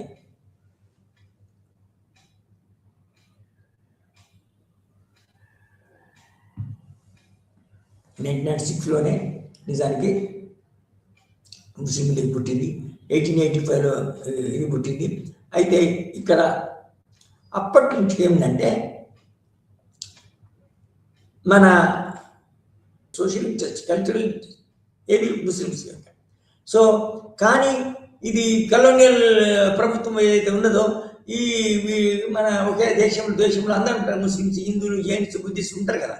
సో మన సామాన్యంగా ఏం చేస్తారంటే ముఖ్యమైన శత్రువు ఏదైతే ఉన్నదో బ్రిటిష్ కాబట్టి ఇది ఉంటాయి కాబట్టి దానికి సంబంధించిన షరతులు ముందుగానే పెట్టారండి. For example electoral system British వాళ్ళు ఏ విధంగా ఇంపోర్ట్ చేశారో ఆ బ్రిటిష్ ఇచ్చగా రిప్రజెంటేషన్ ఎలక్షన్ జరుగుతాయి కదా ఇప్పుడున్నట్టే అప్పుడు కూడా దానికి దేశం అంతా ఆ ప్రాంతాలన్నీ బ్రిటిష్ ప్రాంతాలన్నీ ఒక వివిధ ప్రాంతాలుగా డివైడ్ చేయబడ్డాయి. దాంట్లో ఒక్కొక్క ప్రాంతానికి ఒక్కొక్క మన పార్లమెంటు సభ్యుడు ఉంటారు కదా, ఎన్ని రిప్రజెంటేటివ్ ఉంటారు. ఆ రిప్రజెంటేటివ్స్ మాత్రం ఎన్నుకొనబడ్డప్పుడు అందులో ముస్లిమ్స్ హిందువులు కలిసి ఉంటారు కాబట్టి కొందరైనా ముస్లిమ్స్ ఎన్నుకొనబడాలంటే దాన్ని వాళ్ళకి రిజర్వేషన్ కావాలా, ఎక్కడెక్కడ ఏ ఏ ప్రాంతంలో ముస్లింలు బాగా ఉంటారో అక్కడ నిజంగా ముస్లింలకే ప్రాధాన్యత ఇవ్వాలా, అదే రిజర్వేషన్ ఉంటారు. ఇప్పుడు ఏ విధంగా ఎస్సీలు ఎస్టీలు కొన్ని ప్రాంతాలలో అక్కడ పాపులేషన్ ఉండవచ్చు, ఆ ప్రాంతంలో ఎస్సీఏ పోటీ చేయాలా. అయితే ఏం చేస్తారంటే ప్రతి పార్టీ ఏం చేస్తారంటే తమ పార్టీ అంటే కమ్యూనల్ అవార్డు అంటారంట. కమ్యూనల్ అవార్డు అంటే ఇది ముస్లిం కమ్యూనిటీకి స్పెషల్గా ఒక మన కొన్ని ప్రాంతాలలో రిజర్వేషన్స్ ఇవ్వాలి. అంటే ముస్లిం క్యాండిడేట్ నిలబడాలి, తర్వాత వేరే క్యాండిడేట్స్ నిలబడవద్దు. కాబట్టి ఏమైందంటే సామాన్యంగా అందులో ముస్లిమ్సే వెనుకొనబడతారు. సో ఇట్ ఈస్ ఇది top division among the Hindus and Muslims అన్నట్టు. సో అకంటే ముస్లిమ్స్ మేము సెపరేటిస్టులము, తర్వాత మా మతానికి హిందూ మతానికి పడదు. తర్వాత మనం ఫర్ ఎగ్జాంపుల్ బ్రిటిష్ వాళ్ళు కూడా ఏం చేశారంటే వీళ్ళకు చెప్పండి కదా కొంతమంది డివైడ్ అండ్ రూల్ అని. డివైడ్ అండ్ రూల్ ఏంటైంది, మన ముస్లిమ్స్కు సపరేట్గా అది ఇస్తే మరి హిందువులు కొట్లాడతారు, దాన్ని వ్యతిరేకించిన ఇస్తే ఏమైందంటే వీళ్ళ మధ్యన భేదం, తర్వాత మన కాంట్రడిక్షన్ ఇంకా తీవ్రతరమై వాళ్ళు బ్రిటిష్ వాళ్ళకి వ్యతిరేకంగా కొట్లాడినప్పుడు ఏకం కాదు. ఎందుకంటే ఈ కారణాల వల్ల వాళ్ళ అనైక్యత ఏర్పడింది కాబట్టి. సో బ్రిటిష్ వాళ్ళు ఇప్పటికి నిజానికి ముస్లిమ్స్కి కమల్ అవార్డు ఇచ్చారు. తర్వాత ముస్లింలు మన బెంగాల్ విభజన అనేది బ్రిటిష్ వాళ్ళే చేశారు. ఇది కర్దన్ అనే వాడు బ్రిటిష్ వాళ్ళే చేసినప్పుడు ఎందుకు చేశారు అంటే నిజానికి ఫస్ట్ హిందూ ముస్లిమ్స్ విడివిడిగా ఉండకూడదు. అదేవిధంగా బెంగాల్ని ఈస్ట్ బెంగాల్లో ముస్లిమ్స్ కాన్సన్ట్రేట్ అయి ఉంటారు, తర్వాత వెస్ట్ బెంగాల్లో మన ఇది హిందువులు కాన్సన్ట్రేట్ చేస్తుంటారు. సో వాళ్ళకి స్వేచ్ఛాయుతంగా ఉండాలా, వాళ్ళకి ఒక రాష్ట్రం ఏర్పడాలని వెట్ పార్టిషన్ ఆఫ్ అసెంబ్లీ. కానీ ఇది చాలా ఇండియన్ లీడర్స్కి అది నచ్చలేదు, కానీ ముస్లిమ్స్ మాత్రం సంతోషమైంది. ఎందుకంటే మాకు ఒక మన రాష్ట్రం. అయితే ఆ విధంగా ఏర్పడ్డ పూర్వపు వెస్ట్ బెంగాల్లోని భాగం పార్టిషన్, వెస్ట్ బెంగాల్ అనే భాగం ఉండేది. ఆ వెస్ట్ బెంగాల్ అని పోయి మెల్లమెల్లగా తర్వాత అది వెస్ట్ పాకిస్తాన్ కూడా చాలా మన ముస్లిం జనసాంద్రత ఉంది కాబట్టి అది ముస్లిం స్టేట్గానే ఉండాలని అన్నాడు. అయితే ఈ పాకిస్తాన్ కింద ఈస్ట్ బెంగాల్, తర్వాత వెస్ట్ ఇండియాలో ఉన్న పాకిస్తాన్, ఇవన్నీ కలిసి ఒక పాకిస్తాన్ ఏర్పడింది అన్నట్టు. సో దానికి వ్యతిరేకంగా ఏర్పాటుకు వ్యతిరేకంగా హిందువులు ఉన్నా చాలా మంది ఉన్నా కూడా అది ముస్లింల యొక్క పట్టుదల వల్ల, ముస్లిం లీడర్స్ యొక్క పట్టుదల వల్ల, తర్వాత ఇట్లా పట్టురించి అడగడం వల్ల వాళ్ళ యొక్క స్టేట్ని నిజానికి వాళ్ళకు ఒక స్టేట్ని అదే మన పాకిస్తాన్ని ఏర్పడడం జరిగింది. ఆ విధంగా పార్టీషన్ జరిగింది. ఆ పార్టీషన్ ఫలితంగా నిజానికి మన పాకిస్తాన్ ఏర్పడింది. సో పాకిస్తాన్ కన్సిస్టెడ్ ఆఫ్ 1970 వరకు, మన 1970 వరకు Pakistan consisted of west Pakistan, east Pakistan. West Pakistan అంటే సింధు, తర్వాత పంజాబ్ ఇంకా మొదలైన ప్రాంతాలు ఉంటాయి. ఈస్ట్ పాకిస్తాన్లో ఢాకా, తర్వాత ఇవన్నీ ఈస్ట్ పాకిస్తాన్లో ఉంటాయి. కానీ మొత్తం రెండు ప్రాంతాలు ముస్లింల యొక్క జనసాంద్రత చాలా ఎక్కువది.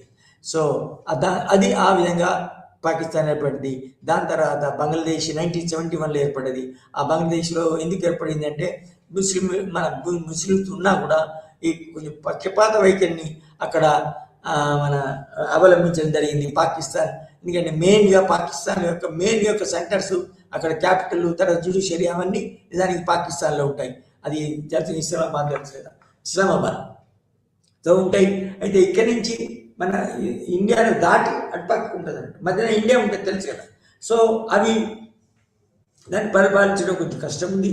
కానీ ఇది వెస్ట్ పాకిస్తాన్ యొక్క ఎడల ఒక బయస్ అంటే ఒక పక్షపాత ధోరణితో కూడా పాలన చేయడం జరిగింది. ఆ పాలనకి వ్యతిరేకంగా నిజానికి బ్రిటిష్ వాళ్ళు ఈస్ట్ బెంగాల్లో ఉన్న ముస్లిం నాయకులే నాకు ముస్లిం separate state, separate Bengal state కావాలని కోరడం జరిగింది. దానికి దాని కోరడానికి ఆ సెపరేట్ దేశం కొరకు పోరాటానికి ముఖ్యవాళ్ళు ముజిబుర్ రహమాన్ అనే నాయకుడు ఉన్నాడు. అతను అవామీ లీగ్ అనే మన ఒక పార్టీని స్టార్ట్ చేశారు. అయితే ఆ విధంగా చేసినప్పుడు నిజానికి వాళ్ళు ఇండియా యొక్క మన ఇది సపోర్ట్ కూడా కోరడం జరిగింది. ఆ ఇండియా యొక్క సపోర్ట్ కోరినప్పుడు అప్పుడు కాంగ్రెస్ పార్టీ ప్రభుత్వం ఇందిరాగాంధీ నాయకత్వంలో ఉంది. అప్పుడు ఇందిరాగాంధీ దానికి అనుకూలంగానే నిజానికి మన మన బంగ్లాదేశ్ మన ఉద్యమకారులకి తర్వాత దాన్ని దీనికి సపోర్ట్ ఇచ్చింది. ఆర్మీ కూడా పంపింది. దానికి ముజిబుర్ రహమాన్ యొక్క ఆర్మీ తర్వాత ఇండియన్ యొక్క ఆర్మీ వెస్ట్ పాకిస్తాన్ వ్యతిరేకంగా ఉండడం జరిగింది. నిజానికి ఆ టైంలోనే యుఎస్ఏ కూడా దానికి పాకిస్తాన్ యుఎస్ఏ తర్వాత ఇంకేదో ఉంది ఈ యూకే కూడా పాకిస్తాన్ సపోర్ట్ చేయడానికి ప్రయత్నించినాయి. కానీ మనకు సపోర్టు సోవియట్ యూనియన్ వచ్చింది. సోవియట్ యూనియన్ వచ్చిన తర్వాత నిజానికి పెద్ద పెద్ద యుద్ధ ఓడలను పంపడం జరిగింది. ఇది ఇండియా తర్వాత పాకిస్తాన్ యొక్క ఇండియా తర్వాత ఈస్ట్ బెంగాల్ యొక్క ఆర్మీ ముజిబుర్ రహమాన్ రెండు కలిసి పోరాడుతుంటే ఆ పోరాటానికి ఆ ఫోర్సెస్కి అనుకూలంగా సోవియట్ యూనియన్ యొక్క సపోర్ట్ చేసింది. దానికి అప్పుడే ఇండియా మన సోవియట్ యూనియన్ యొక్క టీటీ కూడా జరిగింది. ఏది శాంతి ఒప్పందం జరిగింది. దానికి ఆఖరికి నిజానికి మన పాకిస్తాన్ ఆర్మీ ఓడింపబడింది. ఆ తర్వాత మన సోవియట్ యూనియన్ వచ్చిందని చూసి తర్వాత యుఎస్ఏ వాళ్ళు కూడా పూర్తిగా మన వెనక్కి తగ్గి తర్వాత మేము పాకిస్తాన్ యొక్క ఆర్మీ వచ్చేసింది. మెల్లమెల్లగా బంగ్లాదేశ్ వాళ్ళు కూడా తమ సెపరేట్ స్టేట్గా డిక్లేర్ చేసుకొని నిర్ణయించుకొని మన ప్రకటించి తర్వాత ఇతర దేశాల యొక్క రికగ్నిషన్ కోరి వాళ్ళ యొక్క అంబాసిడర్స్ వాళ్ళకి పంపడం అని చేయడం జరిగింది అన్నట్టు. సో ఈ విధంగా ఇండియా సహాయంతో అంతర్జాతీయ స్థాయిలో సోవియట్ యూనియన్ సహాయంతో దానికి ఈనాటి బంగ్లాదేశ్ ఏర్పడింది. ఈనాటి సావరెన్ స్టేట్ బంగ్లాదేశ్ ఏర్పడింది. సో ఇంతతో ఈ విధంగా మనం ఇండియా, పాకిస్తాన్ మరియు బంగ్లాదేశ్ రాష్ట్రాలు ఎటువంటి స్ట్రగుల్స్ను, ఎటువంటి విషయాలను ఎదుర్కొన్నారు, ఎటువంటి ప్రాబ్లమ్స్ ఎదుర్కొన్నారు, ఆ విధంగా ఈనాడు మన ఉన్న ప్రకారము కనబడుతున్న డెమోక్రాటిక్ స్టేట్స్ ప్రపంచంలో ఉన్నట్టు మనం ఈ విధంగా చేరినాయి అనేది మనం విశ్లేషించుకున్నాం. ఇంతటితో ఈ లెక్చర్ ముగుస్తుంది. Thank you.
আজি আমি BPSC 132 ইউনিট 12 শ্ৰমিক আৰু কৃষক এইটো চেপ্টাৰ আলোচনা কৰিম ওয়ার্কার্স এন্ড পিজেন্টস জেনারেলি শ্ৰমিক বুলি কওঁতে ওয়ার্কার্স যি হয় আমি যিকোনো এটা মানে এটা largest group in Indian society শ্ৰমিকে হোক আৰু কৃষক ওয়ার্কার্স এন্ড পিজেন্টস দুটাই হল কি এটা largest group in Indian society কিন্তু ওয়ার্কার্স মিন্স ম্যাক্সিমাম হল কি এক্সপ্লয়েটেড যিবোৰ এক্সপ্লয়েটেড সেকশন তাকে ওয়ার্কার্স বুলি কোৱা হয় বাট পিজেন্টস বুলি কওঁতে কনসিডার্স মানে বহুত পুয়ার এন্ড রিচ সেকশনস দুটা ভাগতে যুক্ত হৈ আছে কৃষক পাৰ্টটো কিন্তু জেনাৰেলি কাম বুলি যিকোনো মানুহ বিভিন্ন ধৰণৰ শ্ৰম বা কাম কৰিব পাৰে কিছুমান মানুহে কৃষি ক্ষেত্ৰত কাৰখানাত বেংকত বা দোকানত আৰু অন্যান্য কৰ্মস্থলতো কাম কৰে কিন্তু ম্যাক্সিমাম কিছুমান ঘৰতো কাম কৰে যিসকলে পৰম্পৰাগত কাম যেনেকা কাপোৰ বোৱা ফিটা বনোৱা বা বিভিন্ন ধৰণৰ হস্তশিল্প হোক বা আৰু বিভিন্ন ধৰণৰ কামেই হোক সৰু-সুৰা এইবোৰো কৰিব পাৰে কিন্তু শ্ৰমত ওয়ার্কার্স বুলি কওঁতে ম্যাক্সিমাম যিসকল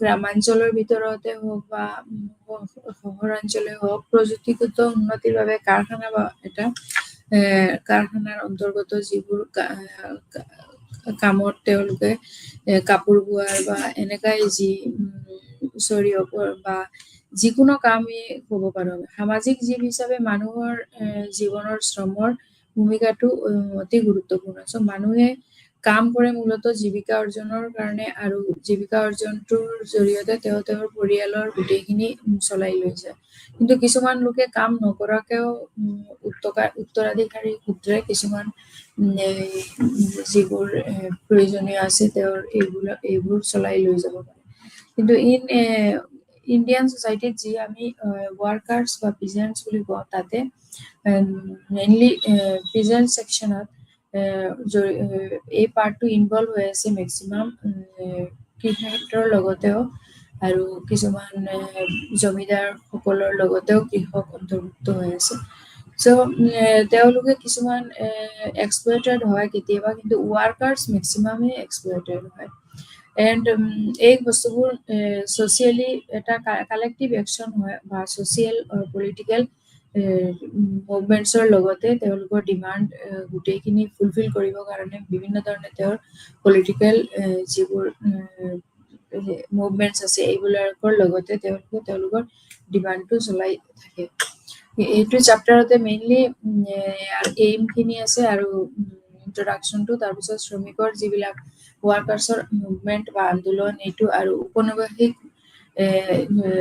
টাইমত মানে যিটো ব্ৰিটিছ ইষ্ট ইণ্ডিয়া কোম্পানীৰ সময়ত যিবিলাক শ্ৰমিক আন্দোলন হৈছিল এইখিনি আৰু সামূহিক কাৰ্যৰ বিষয় আৰু প্ৰকাৰ তাৰপিছত ইষ্ট ইণ্ডিয়া কোম্পানীৰ উত্তৰ উপনিবেশিক যুগত যি শ্ৰমিকৰ আন্দোলন আছিল এইখিনি তাৰপিছত কৃষক আন্দোলন আৰু ক্ষুদ্ৰ আৰু দৰিদ্ৰ কৃষকৰ আন্দোলন লগতে ধনী কৃষক আৰু কৃষক কৃষকৰ মাজতো বহুত কেইগৰাকী কেইটামান ডিভিজন আছে যেনেকা পুৱাৰ পিজেন্টস ৰিচ পিজেন্টস তাৰপিছত ৰিচ পিজেন্টছৰ লগতো কিছুমান যেনেকা তেওঁলোকৰ ল্যান্ড বিলাক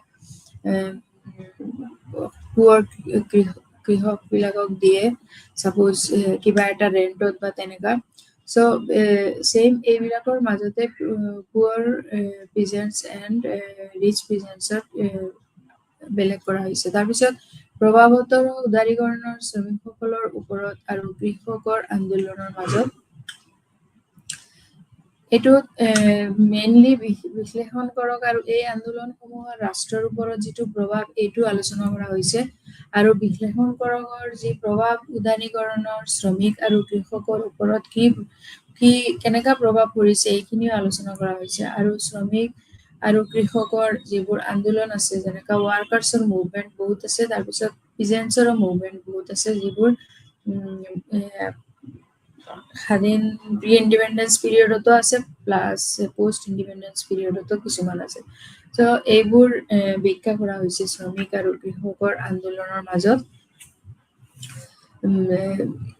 এতিয়া দুটাৰ মাজতে যিবোৰ পিজেন্টছ পুৱাৰ পিজেন্টছ আৰু ৰিচ পিজেন্টছৰ মাজত মেক্সিমাম যিবিলাক কেপিটেলিষ্ট ইকনমি বা এইবিলাকৰো এটা একশ্যন আছে যিবিলাক তেতিয়া ব্ৰিটিছৰ সময়তে কিছুমান কেপিটেলিষ্ট আছিলে তেওঁলোকে কৃষকসকলক থ্ৰু মানি ইউজ কৰিছে আৰু যিবিলাকৰ বিনিময়ত কৃষকসকলক তেওঁলোকে যিমান পাব লগা হয় তেনেকা দিয়া হোৱা নাই এইবিলাকৰ ওপৰতে মেইনলি আন্দোলনবিলাক হৈ আছিলে বিকজ তেওঁলোকক মিছ ইউজ কৰা হৈছিলে আৰু তেওঁলোকে যিমান তেওঁলোকৰ পাবলগীয়া আছিলে এইখিনি বস্তু পোৱা নাছিলে আৰু কিছুমান ক্ষেত্ৰত তেওঁলোকে টিনেটছ বুলি আমি ক'ব পাৰো যিবিলাক টিনেটছৰ ক্ষেত্ৰত কি আছিলে তেওঁলোকৰ মানে নিজৰ কোনো চেল্ফ লেণ্ড তেওঁলোকৰ নিজৰ কোনো জমি নাই বাছ লেণ্ড নাই আৰু তেওঁলোকে ৰেণ্টৰ মাজতে লেণ্ডখিনি লৈছিলে যিটোৰ জৰিয়তে তেওঁ লেণ্ডৰ যি ওনাৰ আছিলে তেওঁকো দিব লগা আছিলে প্লাছ বেছিকে দিব লগা আছিলে জমিদাৰসকলে তেওঁলোকে কি কৰিছিলে এক্সপ্লইট কৰিছিলে মেক্সিমাম চ' শ্ৰমিক আৰু কৃষকসকলে মিলি ভাৰতীয়ৰ যিটো বৃহত্তম গঠন কৰে সমাজ এইটোতে তেওঁলোকে আছিলে যিহেতু ভাৰত এখন কৃষি বিখ্যাত দেশ আছিলে আৰু যেতিয়া শ্ৰমিকসকল বহুলাংশে শিক্ষিত অংশ কৃষকসকলৰ অন্তৰ্গত গঠিত দুখীয়া আৰু ধনী দুয়োটা শ্ৰেণীৰ লোকে তেওঁলোকে উত্থাপন কৰা বিষয়সমূহৰ প্ৰকৃতি বা তেওঁৰ নেতৃত্বৰ ওপৰতো নিৰ্ভৰ কৰে এই বস্তুখিনি গোটেইখিনি মুঠতে অৰ্থনীতিৰ অৱস্থাৰ ওপৰত সমাজৰ যি তেওঁলোকৰ অৰ্থনীতি অৱস্থা আছিলে সেইটোবোৰ সেই স্থানখিনিয়ে দখল কৰি আছিলে বিকজ যদি তেওঁলোকে কৃষকৰ যিটো সমাজ এইটোতে যদি তেওঁলোকে বহুলাংশে শোষিত হৈ যায় তেতিয়াহ'লে তেওঁলোকৰ শ্ৰমৰ বিপৰীতে যি পাব লগা আছিলে এইটো কমি আহে আৰু এইটোৰ জৰিয়তে তেওঁলোকে তেওঁৰ পৰিবাৰখন চলাবলৈ যথেষ্ট তেওঁলোকে ভোগ কৰিব লাগিছিলে আৰু এইবোৰৰ জৰিয়তে তেওঁলোকে মেক্সিমাম নেতৃত্বত থকা যিসকল আছিলে তেওঁলোকৰ ওচৰত হেল্প বিচাৰিছিলে আৰু যাতে তেওঁলোকে তেওঁলোকৰ যিখিনি পাব লগা আছিলে সেইখিনি পাব পাৰে আৰু ইয়াৰ ওপৰতো নিৰ্ভৰ কৰে তথ্য হয়নে নহয় শ্ৰমিকসকলে নিয়োজিত হৈ আছিলে সংগঠিত কৰা হৈছে অসংগঠিত আছিলে তাৰপিছত কৃষি বা ঔদ্যোগিক যিবিলাক চেক্টৰ ইণ্ডাষ্ট্ৰিয়েল যিবিলাক স্মল স্কেল ইণ্ডাষ্ট্ৰি আছিলে এইবিলাকত যেনেকুৱা সূতাৰ বা কাপোৰৰ যিবিলাক শিল্প আছিলে এইবোৰতো তেওঁলোকে যথেষ্ট ৱাৰ্কাৰ্ছ হিচাপে কাম কৰি আছিলে অকলে যে তেওঁ এজন কৃষক দুখীয়া কৃষক নে ধনী কৃষক এইটো পৰিচালনা অনলি যান্ত্ৰিক পুঁজিবাদী অৰ্থনীতি বা পিছপৰা সামন্তীয় অৰ্থনীতিৰ ওপৰতে নিৰ্ভৰ কৰি আছিলে চ' ব্ৰিটিছে মেইনলি যেতিয়া ব্ৰিটিছ আছিলে তেতিয়া দুইফালৰ পৰা তেওঁলোকে ভুগিব লগা হৈ আছিলে ইন ওৱান চাইড তেওঁলোকে ব্ৰিটিছৰ ফালৰ পৰা তেওঁলোকে বিভিন্ন ধৰণৰ টেক্স ৰেণ্ট এইবোৰ দিব লগা হৈ আছিলে আকৌ তেওঁলোকে তাতে যিবিলাক পুঁজিবাদী যিবিলাক জমিদাৰ সকলে আছিলে তেওঁলোকৰ পৰাও আকৌ ৰেণ্টত বহুতখিনি দিব লগা আছিলে চ' এইবোৰৰ ক্ষেত্ৰত গৈ তেওঁলোকে যিমানখিনি তেওঁলোকৰ শোষিত হ'ব লগা আছিলে তেওঁলোকে মেইনলি ক'বলৈ গ'লে পুৰা এক্সপ্লইটেড ছেকশ্যনত কৰি আছিলে আৰু এইটোৰ কাৰণেই তেওঁলোকে মেক্সিমাম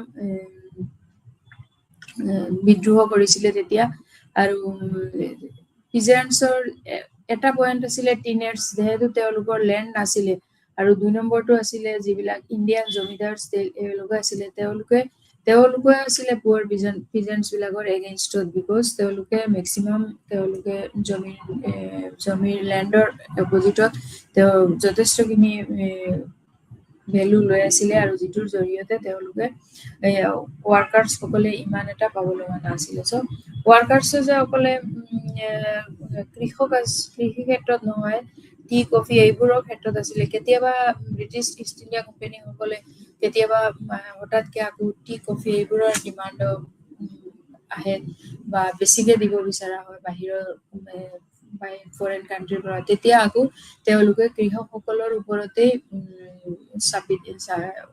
বেছিকে কামবিলাক চাপি দিয়া হয় যে এইটো নোহোৱাকে এইটো কৰিব লাগিব এইটোৰ ক্ষেত্ৰতো আকৌ বেছিকে তেওঁলোকে কুপিত হৈ আছিলে।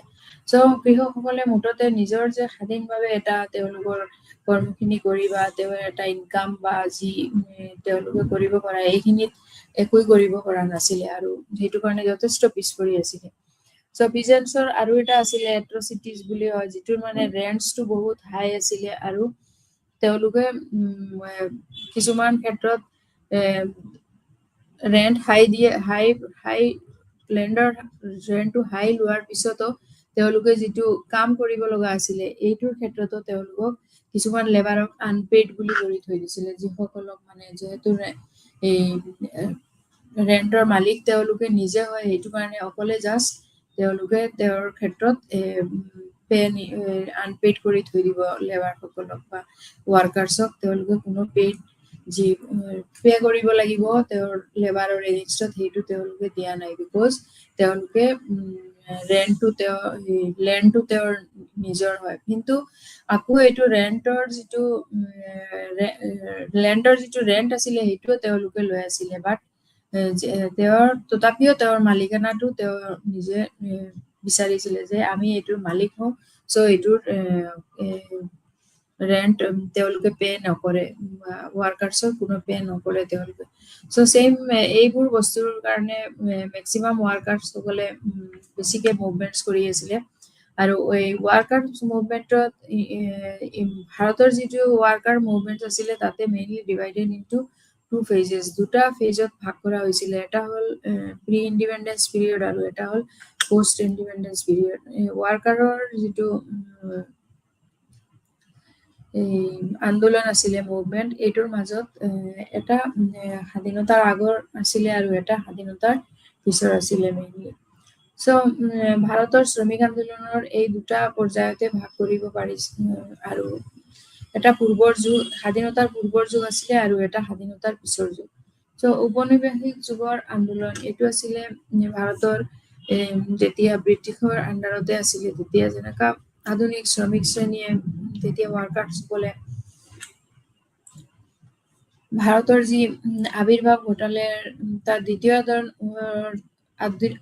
যিবিলাক ইণ্ডাষ্ট্ৰিজ আছিলে, মডাৰ্ণ ইণ্ডাষ্ট্ৰিজ, তাৰপিছত railway, post office, Telegraph network, তাৰপিছত গাৰ্ডেন বা এই খনন, এইবোৰৰ ক্ষেত্ৰতো যথেষ্ট তেওঁলোকে পৰিশ্ৰম আন্দোলন আৰম্ভ হৈছিল এইটো সময়তেই আৰু সংগঠিত কৰা হৈছিল যে এইটো দ্বিতীয় বিশ্বযুদ্ধৰ পিছতহে।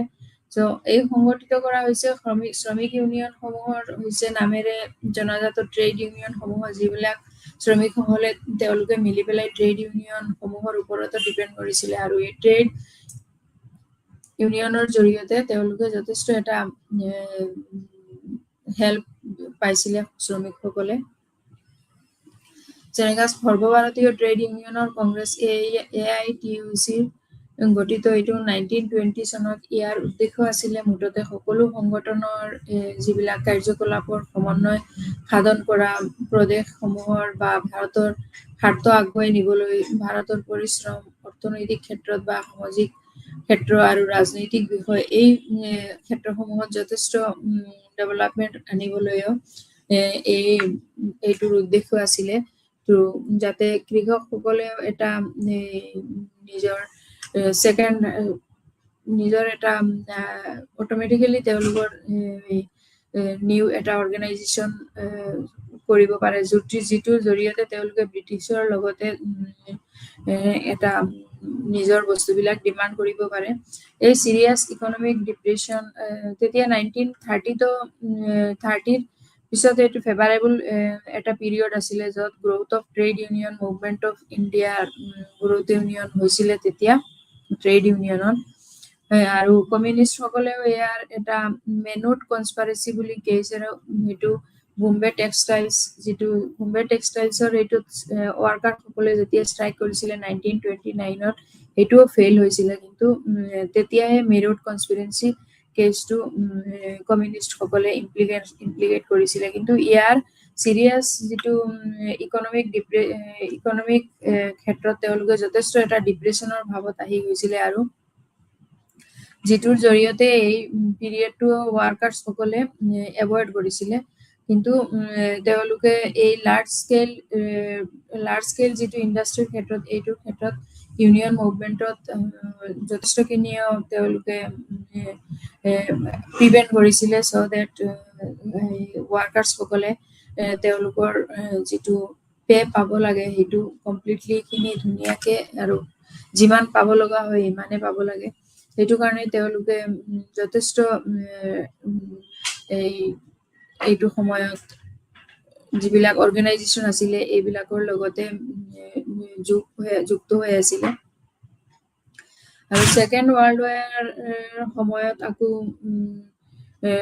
ট্ৰেড ইউনিয়নছৰ লিডাৰ্ছ যিবিলাক আছিলে তেওঁলোকৰ মাজত আকৌ ডিভিজন আহি গ'ল আৰু এই কমিউনিষ্টে তেতিয়া নাজি এটাক বুলিও ছোভিয়েট ইউনিয়নত যিটো 1941ত হৈছিলে সেইটোৰো এটা অংশ আছিলে আৰু এই যুদ্ধৰ যিটো মেইনলি কাৰেক্টাৰে আছিলে এইটো আছিলে পিপুলছ ৱাৰ এইটো ইম্পাৰিয়েলিষ্ট ৱাৰ টু পিপুলছ ৱাৰ মানে জনসাধাৰণৰ যুদ্ধ বুলি সেইটো আছিলে যে জনসাধাৰণৰ কল্যাণৰ কাৰণে যিটো হয় সেইটো তাৰপিছত আইডিঅলজিকেল যিটো এফেক্ট আহিলে এইটোৰ মাজত ট্ৰেডত যথেষ্ট এফৰ্টছ আহিলে আৰু কিছুমান সিহঁতে ৰিলিফ কৰিলে আৰু কিন্তু গভৰ্ণমেণ্টৰ ডিফেন্সত ইণ্ডিয়াৰ গভৰ্ণমেণ্টৰ যিটো ৰুলছ আছিলে এইটোৰ ক্ষেত্ৰত কিছুমান ষ্ট্ৰাইক তাৰপিছত লক আউটছ এইবোৰে মেক্সিমাম হৈ গ'ল আৰু এইটোৰ জৰিয়তে ইউনিয়ন আৰু অৰ্গেনাইজ যিবিলাক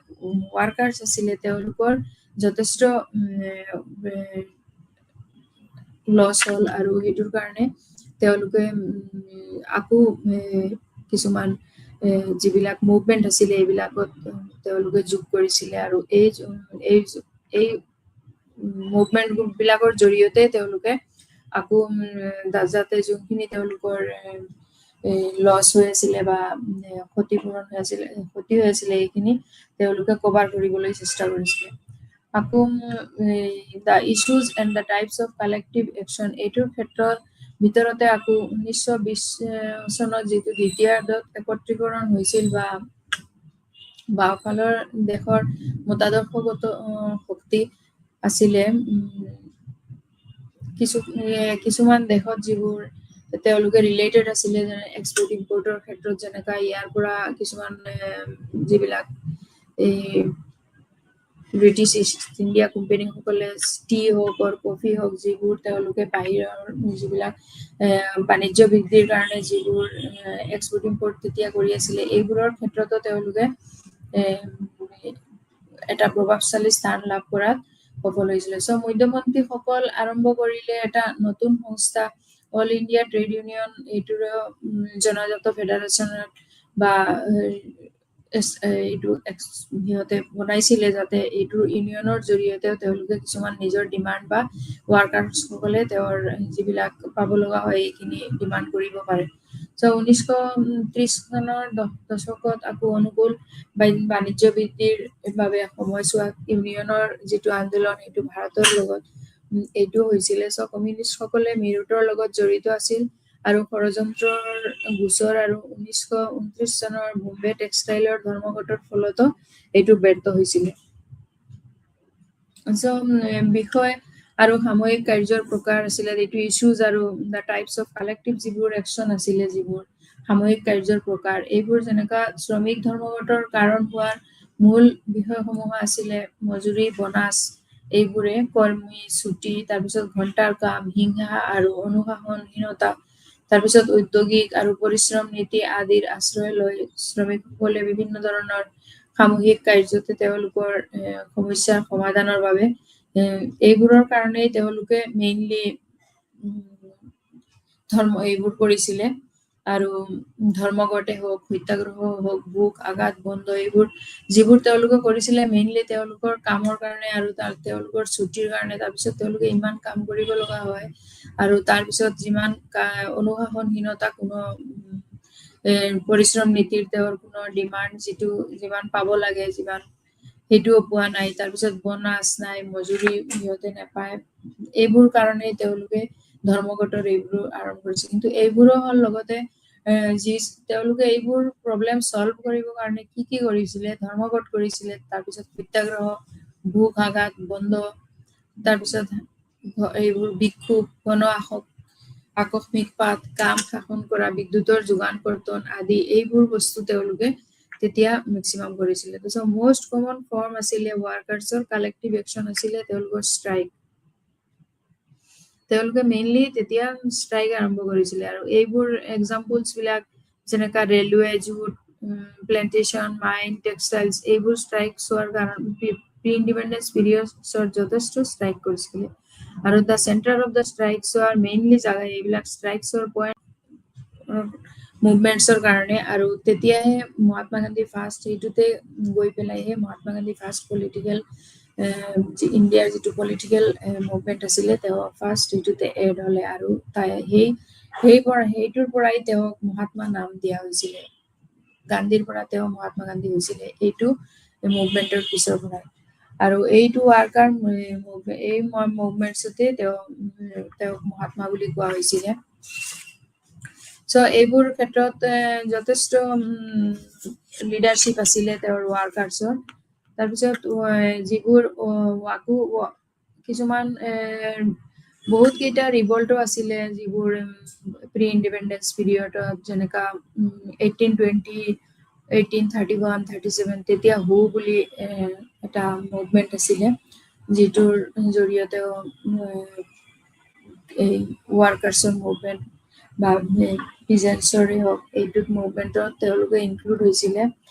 তাৰপিছত 1829 আকৌ কুল বুলি 1829 to 37 তেতিয়া কুল বুলি এটা মুভমেণ্ট আছিলে। তাৰপিছত 1855 পৰা 56 লৈকে সন্তান বুলি যি মুভমেণ্ট আছিলে। তেনেকুৱা বহুত কেইটা মুভমেণ্ট আছে যিবোৰৰ জৰিয়তে কৃষকসকলে, ৱাৰ্কাৰ্ছসকলে তেওঁলোকৰ ডিমাণ্ড বা এইবোৰ যি তেওঁলোকৰ বিচৰা বস্তুখিনি তেওঁলোকে বিচাৰিছিলে। যিহেতু তেতিয়া ব্ৰিটিছ ইষ্ট ইণ্ডিয়া কোম্পানীৰ আৰু জমিনদাৰসকলৰ যথেষ্ট তেওঁলোকে এক্সপ্লইট হৈ আছিলে থ্ৰু দিছ টু। তাৰপিছত উত্তৰ উপনিৱেশিক যিটো workers' movement in post colonial period, এইটোত আকৌ চাৰিটা ভাগ আছে তাতে, যিটো হ'ল ফাৰ্ষ্টত হ'ল নেশ্যনেল লেভেল, দেন প্ৰভিন্সিয়েল লেভেল, তাৰপিছত the trade unions with political affiliation, and তাৰপিছত limitation the trade union movement in India. So তেনেকা চাৰিটা ভাগত পোষ্ট কলনিয়েল পিৰিয়ডটোত চাৰিটা ভাগত ভাগ কৰা হৈছিলে মেইনলি ইন ৱাৰ্কাৰ্ছ মুভমেণ্ট। তো ৰাষ্ট্ৰীয় পৰ্যায়টো কি আছিলে, স্বাধীনতাৰ পিছতে শ্ৰমিকৰ যিটো উচ্চ আশা সেইটো ছিন্ন ভিন্ন হৈ পৰিল। তাত কোনো উন্নতি হোৱা নাছিল। উন্নত মজুৰি আৰু অন্যান্য ফ্ৰণ্টৰ সেৱা চৰ্তসমূহত তিনিটা কেন্দ্ৰীয় ট্ৰেড ইউনিয়নৰ সংগঠন গ্ৰহণ কৰা হৈছিলে, যেনেকা the Indian National Trade Union Congress. আৰু কংগ্ৰেছৰ দলৰ দ্বাৰা যিটো জন্ম হৈছিলে 1947 চনত, যিটো ফাৰ্ষ্ট এইটো কংগ্ৰেছৰ দ্বাৰা যিটো ছ'চিয়েলিষ্ট পাৰ্টীয়ে আৰম্ভ কৰিলে হিন্দু মজদুৰ সভা, যেনেকা HMS 1948 চনতো এইটোৰ ষ্টাৰ্ট হৈছিলে। চ' এইবোৰ যেনেকা প্ৰিডমিনেন্স বা সেনা এইবিলাকৰ মেক্সিমাম ছাকচেছফুলি চেলেঞ্জ কৰিছিলে দত্ত, সামান্ত, তাৰপিছত এনিমিনেণ্ট এইবোৰৰ জৰিয়তে। যেতিয়া ইমাৰ্জেঞ্চি 1975ত ইমাৰ্জেঞ্চিৰ সময়ত তেওঁলোকে এইটো আকৌ ৰিফিউজ কৰি তেওঁলোকে মিলিটেঞ্চিটো, আৰু দেন তেওঁ এইটো দত্ত সামান্তক তেওঁ চেলেঞ্জ কৰিছিলে কাৰণে তাৰপিছত তেওঁক এইটো ইম্প'জ কৰি এইটো যিটো আন্দোলন হৈছিলে এইটোত মিলিটেঞ্চি আছিলে। তেওঁক ডাইৰেক্টলি এৰেষ্ট কৰি তেওঁক জেললৈ দিয়া হৈছিলে। আৰু তেওঁ তেতিয়া আছিলে এজন কংগ্ৰেছ MLA। আৰু আফটাৰ কামিং আউট তেওঁ জেলৰ পৰা ওলাই অহাৰ পিছতো আকৌ 1977ত তেওঁ আকৌ পপুলাৰ হৈ গ'লে। আৰু 1970ৰ লাষ্টৰ পৰা তেওঁ আকৌ ট্ৰেড ইউনিয়ন লিডাৰ হৈ মুম্বাইত যেতিয়া ট্ৰেড ইউনিয়নৰ লিডাৰ হ'লে তেতিয়া আকৌ তেওঁ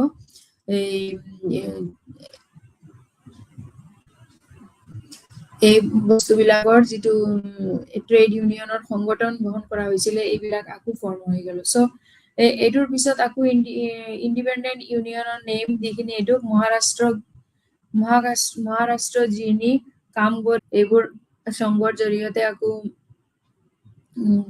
বিজেপি একুৱাৰ্ড টোটেল 37 তেওঁলোকে মুঠতে 31 লাখৰ ওপৰতে ৱাৰ্কাৰ্ছক জোট মিলাই ল'লে আৰু তেওঁ টপ পজিশ্যনতে আহি গ'ল আৰু এই টপ পজিশ্যনৰে পিছৰ পৰা আকৌ যিটো কংগ্ৰেছ এফিলিয়েটেড বডি আছিলে তেওঁলোকেৰে তেতিয়া হ'ল 27 লাখ এইটো ছেকেণ্ড পজিশ্যনত চ' থাৰ্ড পজিশ্যন আকৌ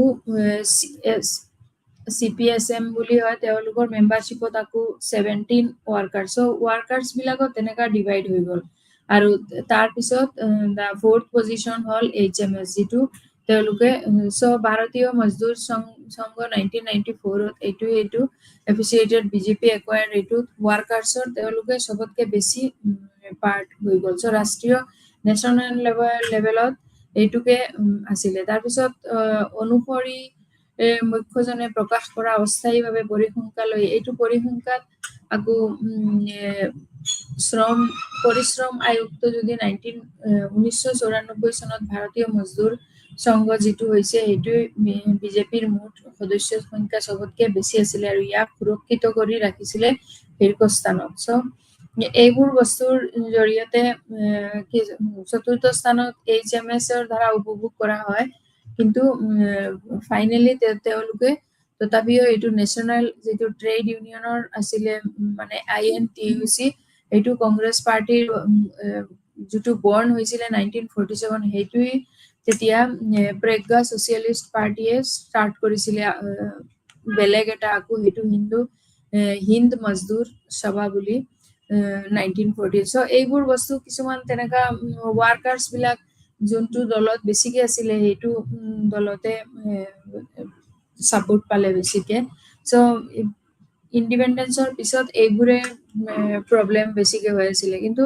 তাৰ পিছতো কিছুমান যিবোৰ মুভমেণ্টছ আছিলে মুভমেণ্টৰ জৰিয়তে তেওঁলোকে এটা বিকাশ কৰিছিলে বাণিজ্যৰ ক্ষেত্ৰত চ' প্ৰাদেশিক পৰ্যায়সমূহত প্ৰভিন্সিয়েল লেভেলত আকৌ আমি যদি চাওঁ তেনেহ'লে অন্য এটা যেনেকা 1960 চনত উল্লেখযোগ্য বিকাশ আছিলে বাণিজ্যৰ জন্ম ইউনিয়নসমূহৰ যিটো মাদ্ৰাজৰ DMK আৰু IADMKৰ দৰে আঞ্চলিক দল যিবোৰ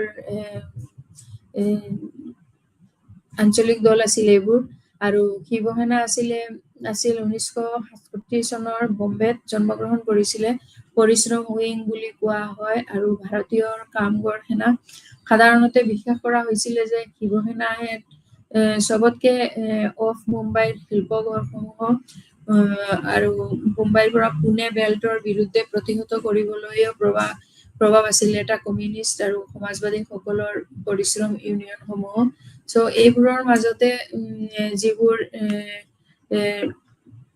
1978ত আকৌ এইটো বেলটো কংগ্ৰেছ হি লেফ্ট দা বেল মানে তেওঁ এইটো এৰি দিলে আকৌ আৰু তাৰপিছত তেওঁ দত্তা সামন্ত যে তেওঁ ৰিমেইন ওৱান অফ দা মষ্ট এতিয়া ইনফ্লুৱেঞ্চিয়েল ট্ৰেড ইউনিয়নৰ এজন লিডাৰ হ'ল কিন্তু যোন তেওঁৰ এই আগবঢ়াটো সকলোৰ কিছুমানৰ ক্ষেত্ৰত চকুৰ ভাল হোৱা নাই আৰু তেওঁকে ডাইৰেক্টলি মাৰ্ডাৰ কৰা হ'ল তেতিয়া ৰাজনৈতিক সংযোগবিহীন কিছুমান trade unions without political affiliation কিছুমান ট্ৰেড ইউনিয়ন আছিলে যিসকলৰ ক্ষেত্ৰত কোনো পলিটিকেল এফিলিয়েশ্যন নাছিলে মানে পলিটিকেল এফিলিয়েশ্যন নথকা কিছুমান বস্তু আছিলে যিবোৰ হ'ল 1960 চনত 1960 স্বাধীন বা অৰাজনৈতিক যিটো সংঘ তেওঁলোক এই অৰ্থৰ স্বাধীন আছিলে যে তেওঁলোকৰ সংযুক্ত নাছিল টু এনি ৰাজনৈতিক দল তেওঁলোকৰ কোনো ৰাজনৈতিক দলৰ লগত জড়িত নাছিলে আৰু এই ধৰণৰ অৰাজনৈতিক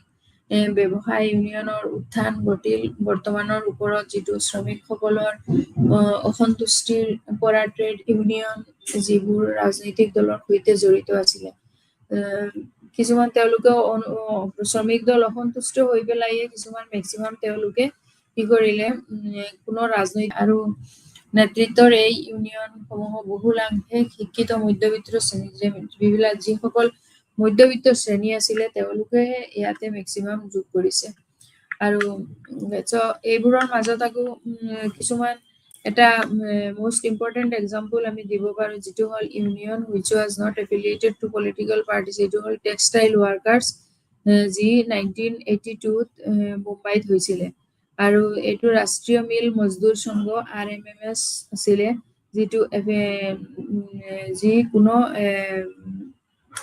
পলিটিক্যাল মুভমেন্টৰ লগত জড়িত নাছিলে আৰু তাৰ পিছত কিছুমান ওয়ার্কার্স আৰু টেক্সটাইল ওয়ার্কার্স আছিলে মুম্বাইত যিসকলে ষ্ট্ৰাইক কৰিছিলে 1982 জানুৱাৰীৰ 18ত তেওঁলোকে ডিসস্যাটিসফাইড হৈছিলে ৰাষ্ট্ৰীয় মিল মজদুৰ সংঘৰ RMMS ৰ ওপৰত হৈ পেলাই ষ্ট্ৰাইক কৰিছিলে আৰু এটো INTUC ওয়ার্কার্সৰ জড়িয়তে হৈছিলে আৰু এইটোৰ তেওঁলোকে MJK এইটোৰ এগেইনষ্টত ষ্ট্ৰাইক বিলাক চলি আছিলে আৰু যদি দত্ত সামন্ত নাথাকিলেও তেওঁৰ ফেভাৰত কিছুমান ষ্ট্ৰাইক চলি আছিলে সো the strike এইটোৰ rural areas অতে maximum যিবোৰ ওয়ার্কার্স বিলং কৰিছিলে তেওঁলোকৰ যেটো টেক্সটাইল ওয়ার্কার্সে হোক বা পুৱাৰ পিজেন্টছে হোক or স্মল ফাৰ্মাৰছে হোক যিসকলৰ link both cities or village দুটাৰ লগতে আছিলে কিন্তু তেওঁলোকে সাফাৰ কৰি আছিলে সো দত্ত সামন্ত তেওঁ এইটো লিংক rural issuesৰ লগতে কৰিছিলে কাৰণে তেতিয়া তেওঁলোকৰ কিছুমান এগ্ৰিকালচাৰ যিবোৰ লেবাৰাৰ্স আছিলে তেওঁলোকেও হেতু এইবিলাক আন্দোলনত আহি যোগদান কৰিছিলে যদিও তেতিয়া দত্ত সামন্ত নাছিলে কিন্তু এই ষ্ট্ৰাইকস বোৰৰ ম্যাক্সিমাম ৰিপ্ৰেজেন্ট কৰিছিলে rural areasত আৰু rural areasৰ ওয়ার্কার্সে বিলং কৰিছিলে আৰু এই টেক্সটাইল ওয়ার্কার্সে ম্যাক্সিমাম তেওঁলোকে পুৱাৰ পিজেন্টছে বিলাকে আছিলে যিসকলে টেক্সটাইলত ওয়ার্ক কৰি আছিলে এই সকল পিজেন্টছ ওয়ার্কাৰৰ হৈ আছিলে সো তেওঁলোকে এইটো এটা যথেষ্টখিনি ট্রাই কৰিছিলে যিবোৰ তেওঁ এগ্ৰিকালচাৰাল লেবাৰে হোক বা টেক্সটাইল ওয়ার্কার্সে হোক এইবোৰৰ যাতে তেওঁলোকৰ ডিমান্ডস একসেপ্টেড হয় এইটোৰ কাৰণে কিন্তু দত্ত সামন্ত এইটো ট্ৰেড ইউনিয়নৰ লিডাৰ হিচাপত যেটো মুম্বাইত যি তেওঁ যিবোৰ কৰিছিলে এইটো এটা মোষ্ট ইনফ্লুয়েন্সিয়াল ট্ৰেড আছিলে তেওঁৰ এটা এইটো কিছুমান ইন্ডিপেন্ডেন্স হোৱাৰ আগতে আৰু বহুত কেইটামান যিবোৰ মুভমেন্ট আছিলে যিবিলাক আমি এইটো আলোচনা কৰা নাই এইটো পিজেন্টস যে কৃষকৰ যেটো মুভমেন্টছত এইখিনি আলোচনা কৰিম বিকজ এইবিলাক ম্যাক্সিমাম কৃষক আন্দোলনতে যুক্ত হৈ আছিলে যিবোৰ বেঙ্গল ফেমিন বা কলকাতাতে হোক পাগলপন্থী যিবোৰ মুভমেন্ট আছিলে ইন্ডিগো ৰিভল্ট তাৰ পিছত ওয়ার্কার্স মুভমেন্টসৰ পার্ট খিনি আমি কিন্তু এই ওয়ার্কার্স মুভমেন্টত কিছুমান পুৱাৰ পিজেন্টসও ইনক্লুড হৈ আছে কিন্তু আৰু ইন্ডাস্ট্রিত যিবোৰ কিছুমান ওয়ার্কার্স অফ স্মল ফার্মার্স তেওঁলোকো ইনক্লুড হৈ আছে এইটো ওয়ার্কার্স মুভমেন্টত যদিও কিন্তু মুভমেন্টস বিলাক ম্যাক্সিমাম পিজেন্টস মুভমেন্টতে এড হৈ আছে So limitations of the trade union আন্দোলনৰ সীমাবদ্ধতা আছিলে কি ভাৰতত ট্ৰেড ইউনিয়নৰ আন্দোলন বহু সীমাবদ্ধতাৰ সন্মুখীন হৈছে যেটো ট্ৰেড ইউনিয়নৰ আন্দোলন হয় বহু সীমাবদ্ধতাৰে সন্মুখীন হৈছে কেৱল এটা সৰু শ্ৰমিক শ্ৰেণীৰ ভগ্নাংশতে হৈছে সংগতি কৰা হৈছে এনেকা নহয় আনকি সংগঠিত কৰা হৈছে খণ্ড ট্ৰেড ইউনিয়নৰ অংশগ্ৰহণ নকৰে বা আন্দোলন কৰিব পাৰে সো ভাৰতীয় অৰ্থনীতি বহুলাংশে কৃষি ভিত্তিক কৰ্মস্থানৰ সন্ধানতে চহৰলৈও কিছুমান উপাৰ্জনৰ ক্ষেত্ৰত গাঁৱৰ পৰা চহৰলৈ যাবলৈ বাধ্য হৈছে কিন্তু মানুহে কেইবাটাও কাৰণত কাম কৰে সকলে যে নিজৰ জীৱিকা নিৰ্বাহৰ বাবে নহয় জীৱিকা নিৰ্বাহৰ বাবে আয় উপাৰ্জন কৰিব পাৰে আৰু কামত নিযুক্তি থাকিলে নিজস্ব যেটো মূল্যবোধজনিত যিটো মানসিক সন্তুষ্টি বৃদ্ধি পায় বা সমাজৰ অন্য লোকৰ লগতে নিজকে সাৰ্থক ৰূপে যিটো জড়িত কৰি তুলিব পৰা যায়। তাৰপিছত ৰাষ্ট্ৰীয় যিটো আয় অৰ্জন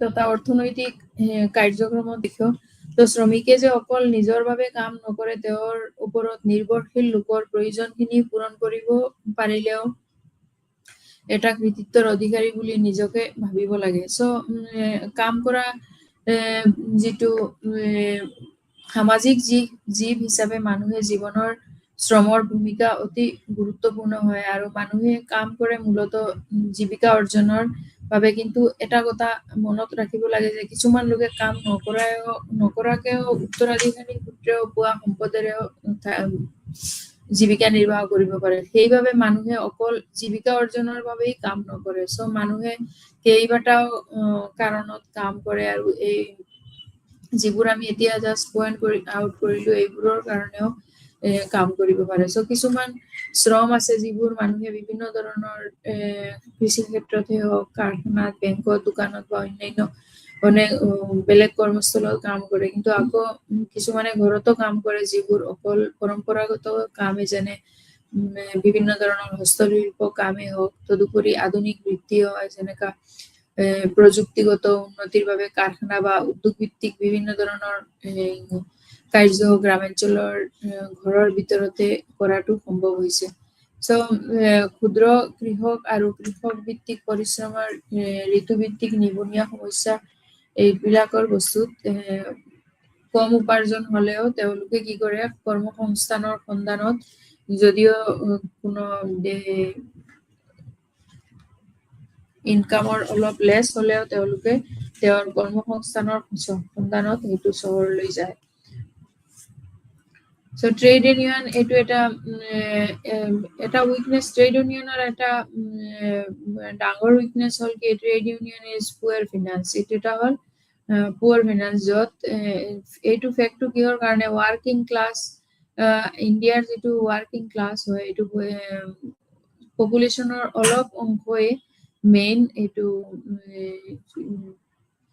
স্মল পাৰ্ট অফ পপুলেশ্যন এইটো মেক্সিমাম হয় আৰু বাট মেইন যিটো মেম্বাৰশ্বিপ বা ইণ্ডিয়ান ৱাৰ্কাৰ্ছৰ এইটো স্মল হয় যদি আমি বেলেগ নাম্বাৰছৰ লগত কম্পেৰিজন কৰোঁ।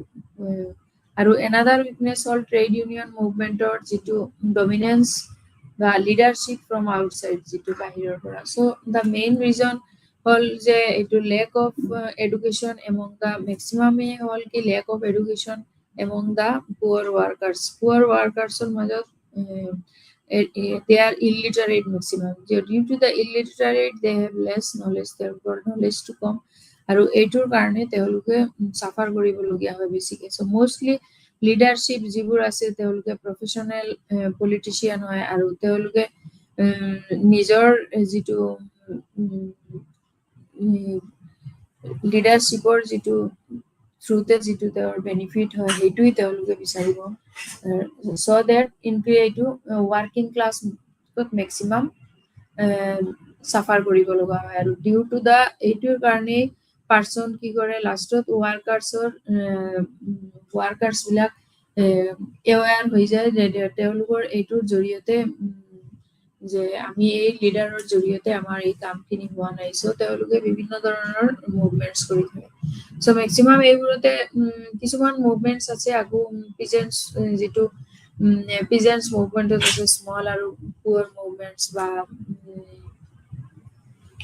আৰু যেনেকা পিজেণ্টছৰ ৰিভলভিং যিবিলাক লেণ্ড লৰ্ড বা মানি লেণ্ডাৰ্ছ এইবিলাক যিবিলাক তেওঁলোকে টিনেটছৰ পৰা যেনেকা নিজৰ ৰেণ্টত লেণ্ড লৈ তেওঁ যথেষ্টখিনি লছ হোৱা ভুক্তভোগীসকল তেওঁলোকে যেতিয়া তেওঁলোকে কমপ্লিটলি জানিব লগা হয় যে আমি এই বস্তুটোৰ কাৰণেই আমি ইমান লুজাৰ হৈছো, সেইটো সময়লৈকে তেওঁ অলৰেডি তেওঁৰ ইমান কেপিটেল নাথাকে যে আকৌ তেওঁ কিবা এটা নতুনকে ষ্টাৰ্ট কৰিব। চ' ছেম তেনেকা কিছুমান ডিউ টু ইলিটাৰেচি পঢ়া শুনাৰ ক্ষেত্ৰতো তেওঁলোকে এইটো ফিউচাৰৰ কাৰণে তেওঁলোকে ইমান চিন্তা নকৰাকে এইটো বস্তু তেওঁলোকে চাফাৰ কৰিব লগা হয় আৰু সেই ফাৰ্ষ্টতে প্ৰি ইণ্ডিপেণ্ডেন্স পিৰিয়ডত যিটো উপনিৱেশতাবাদ আৰু ইণ্ডিয়ান যিবিলাক জমিনদাৰ আছিলে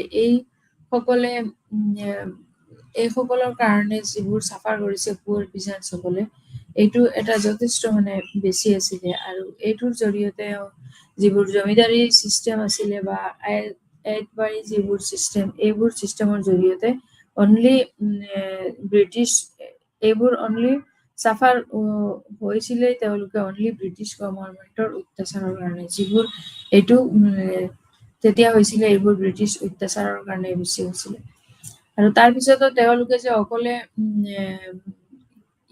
ইণ্ডিয়াত যি পচিবল সেইটো খেতি কৰিব তেনেকা নহয় তেওঁলোকে যিটো বাহিৰত তেওঁলোকে এক্সপৰ্ট কৰিব পাৰে বা বাহিৰত ইম্পৰ্ট কৰিব এক্সপৰ্ট ইম্পৰ্টৰ মাজত তেওঁলোকে নিজৰ সুবিধাটো দিয়াৰ কাৰণে ৱাৰ্কাৰ্ছৰ ওপৰতো যথেষ্ট প্ৰেছাৰ পৰিছে আৰু এইটো প্ৰেছাৰ পৰাৰ কাৰণেই তেওঁলোকে মুভমেণ্ট বিলাক আৰু ইছ্যুজ বিলাক ষ্টাৰ্ট কৰিছিলে চ' তাৰ মাজতে মেইন ইছ্যু যে আছিলে তেওঁলোকৰ বনাছ দিয়া হোৱা নাই বা ছুটি দিয়া হোৱা নাই বা বিভিন্ন ধৰণৰ কামৰ ৱাৰ্কৰ অলপ লেছ কৰি দিয়া নাই বিকজ অকলে যে এইখিনি কাম কৰিলে তেওঁলোকে চবখিনি তেওঁলোকৰ এটা সেইটোৱে নহয় পাই যাব জাষ্ট ক্ষুদ্ৰ যিটো কৃষক বা কৃষি ভিত্তিক পৰিশ্ৰম ভিত্তিক নিবনুৱা সমস্যা এইটোও তেওঁলোকৰ এটা মেইন আছিলে যে আমি এইটোৰ জৰিয়তে যাতে কমপ্লিট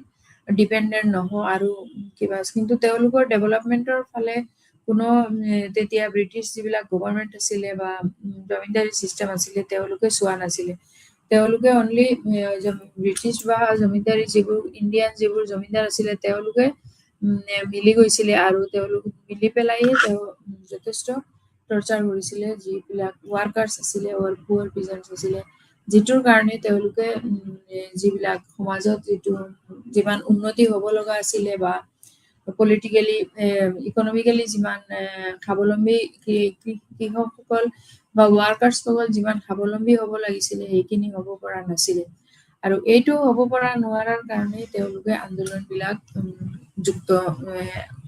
বিচাৰিছিলে আন্দোলনক এড হ'বলৈ চ' কিছুমান ক্ষেত্ৰত যিবোৰ ৱাৰ্কাৰ্ছ আৰু পিজেন্টছ আছিলে তেওঁলোকৰ যিটো গ্ৰুপ আছিলে ইণ্ডিয়ান ছ'চাইটিত এইটোৰ মাজতো কিছুমান ভাগাভাগি হ'ল যিবোৰ ব্ৰিটিছৰ আৰু যিবিলাক ইণ্ডিয়ান জমিদাৰ আছিলে তেওঁলোকৰ উৎপাতেদি এই বস্তুখিনিত ছেপাৰেট কৰা হৈছিলে আৰু কিছুমান যেনেকা ৱাৰ্কাৰ্ছ মেক্সিমাম তেওঁলোকে কিছুমান এংগেজ আছিলে অৰ্গেনাইজড যিবিলাক ৱাৰ্ক আছিলে এইবিলাকত কিছুমান আছিলে আনঅৰ্গেনাইজড ৱাৰ্কছত আৰু কিছুমান আছিলে এগ্ৰাৰিয়ানত আৰু কিছুমান ইণ্ডাষ্ট্ৰিয়েল ছেক্টৰ চ' মুঠতে সকলো ক্ষেত্ৰতে ৱাৰ্কাৰ্ছ যিসকল আছিলে তেওঁলোকে চাফাৰ কৰি আছিলে আৰু এই কেপিটেলিষ্ট ইকনমিৰ কাৰণে তেওঁলোকে যথেষ্ট বেকগ্ৰাউণ্ডত আছিলে আৰু এই বেকগ্ৰাউণ্ডৰ কাৰণে এইটো ৱাৰ্কাৰ্ছ এণ্ড পিজেন্টছ চাফাৰ কৰি আছিলে আৰু তেওঁলোকে মুভমেণ্টত আগবাঢ়ি গৈছিলে চ' কিছুমান ক্ষেত্ৰত আকৌ কিছুমান অকলে মুভমেণ্টেই কৰা নাই তেওঁলোকে ইণ্ডিয়ান ৰুলছৰ এইবোৰ যিবোৰ গভৰ্ণমেণ্টৰ যিবিলাক ডিফেন্সত আছিল এইবোৰৰ ক্ষেত্ৰতো তেওঁলোকে হেল্প বিচাৰিছিলে আৰু যিবোৰ প্ৰহিবিটেড তেওঁলোকৰ ষ্ট্ৰাইকছ বা লকআউটছ এইবোৰৰ ক্ষেত্ৰতো তেওঁলোকে ইউনিয়নৰ পৰা বা অৰ্গেনাইজড ৱাৰ্কাৰ্ছৰো তেওঁলোকে হেল্প বিচাৰিছিলে আৰু এইবোৰৰ ক্ষেত্ৰত মিলাইহে তেওঁলোকে নিজৰ যিমানখিনি চাফাৰ কৰিব লগা আছিলে এইখিনি তেওঁলোকে চাফাৰ কৰিছিলে আৰু যিটো স্বাধীনতাৰ পিছত শ্ৰমিকৰ যি উচ্চ আশা আছিলে স্বাধীনতাৰ আগত যিবিলাক তেওঁলোকৰ এটা উচ্চ আশা আছিলে শ্ৰমিকসকলৰ বা এই ৱাৰ্কাৰসকলৰ সেই আশাটো তেওঁলোকৰ ছিন্ন ভিন্ন হৈ পৰিছিলে বিকজ তেওঁলোকে এটা স্বাধীনতাৰ আগত যেনেকা চাফাৰ কৰি আছিলে ব্ৰিটিছৰ জৰিয়তে বা উপনিৱেশতাৰ জৰিয়তে আৰু কিছুমান ইণ্ডিয়ান জমিদাৰৰ জৰিয়তে তেওঁলোকে ভাবিছিলে যে আফটাৰ ইণ্ডিপেণ্ডেন্স মে বি গোটেই বস্তুবোৰ চিষ্টেমেটিক হৈ যাব আৰু তেওঁলোকে ইমান চাফাৰ কৰিব নালাগে, চ' গোটেই বস্তুখিনি তেওঁলোকৰে আহি যাব। কিন্তু তেনেকা হোৱা নাই। স্বাধীনতাৰ পিছতো শ্ৰমিকসকলৰ একো এইবোৰ চাই আৰু বেছি বেয়া হৈ গ'ল যে তাতে কোনো উন্নত মজুৰি বা অন্যান্য ফ্ৰণ্ট সেৱাৰ যিবিলাক কেন্দ্ৰীয় ট্ৰেড ইউনিয়ন সংগঠন এইবোৰ বহন কৰিছিলে, এইবিলাকত একোৱেই তেনেকা যে তেওঁলোকৰ উন্নতি হ'ব সেইটো একো চিষ্টেমে নাই। চ' তেওঁলোকে যথেষ্ট এটা শ্ৰমিকসকলে নিজৰ যিবিলাক কাম বা ৱাৰ্ক আছিলে এইবোৰক তেওঁলোকে তেতিয়া বেলেগ বেলেগ কাম বিলাকত বিচাৰিছিলে যাবলৈ, আৰু যিবিলাক মেইন চিটি যিসকল আছিলে সেইবিলাকতে আকৌ তেওঁলোকে কিছুমান ষ্ট্ৰাইক অৰ নিজৰ ডিমাণ্ড খিনিও বিচাৰিছিলে, চ' ডেট তেওঁলোকে তেওঁৰ পষ্টটো এজ এ লিভিং মেড তেওঁ ৱাৰ্কাৰ্ছ হিচাপে পাই থাকে আৰু তেওঁৰ এইটোৰ জৰিয়তে যাতে তেওঁলোকে শান্তিত থাকিব পাৰে। চ' গভৰ্ণমেণ্টৰ ফালৰ পৰা যিটো ইণ্ডিয়ান ৰুলছ আছিলে তেওঁলোকে যিবিলাক ষ্ট্ৰাইক লকডাউন আছিলে এইবোৰত তেওঁলোকে ইউনিয়ন বা আনঅৰ্গেনাইজ যিবিলাক ৱাৰ্কাৰ্ছ আছিলে তেওঁলোকক তেনেকা একো চাপোৰ্ট দিয়া নাই, যিবিলাক জৰিয়তে তেওঁ নিজৰ কাম ইণ্ডাষ্ট্ৰী বিলাকত তেওঁলোকে কৰিব পাৰে। চ' সেইটো সময়ত ডেভেলপিং চিষ্টেমটো ইণ্ডিপেণ্ডেন্সৰ পিৰিয়ডৰ লগে লগে ডেভেলপিং যিবোৰ ইমান ডেভেলপ হোৱা নাছিলে এইটো সময়ত, যথেষ্ট এটা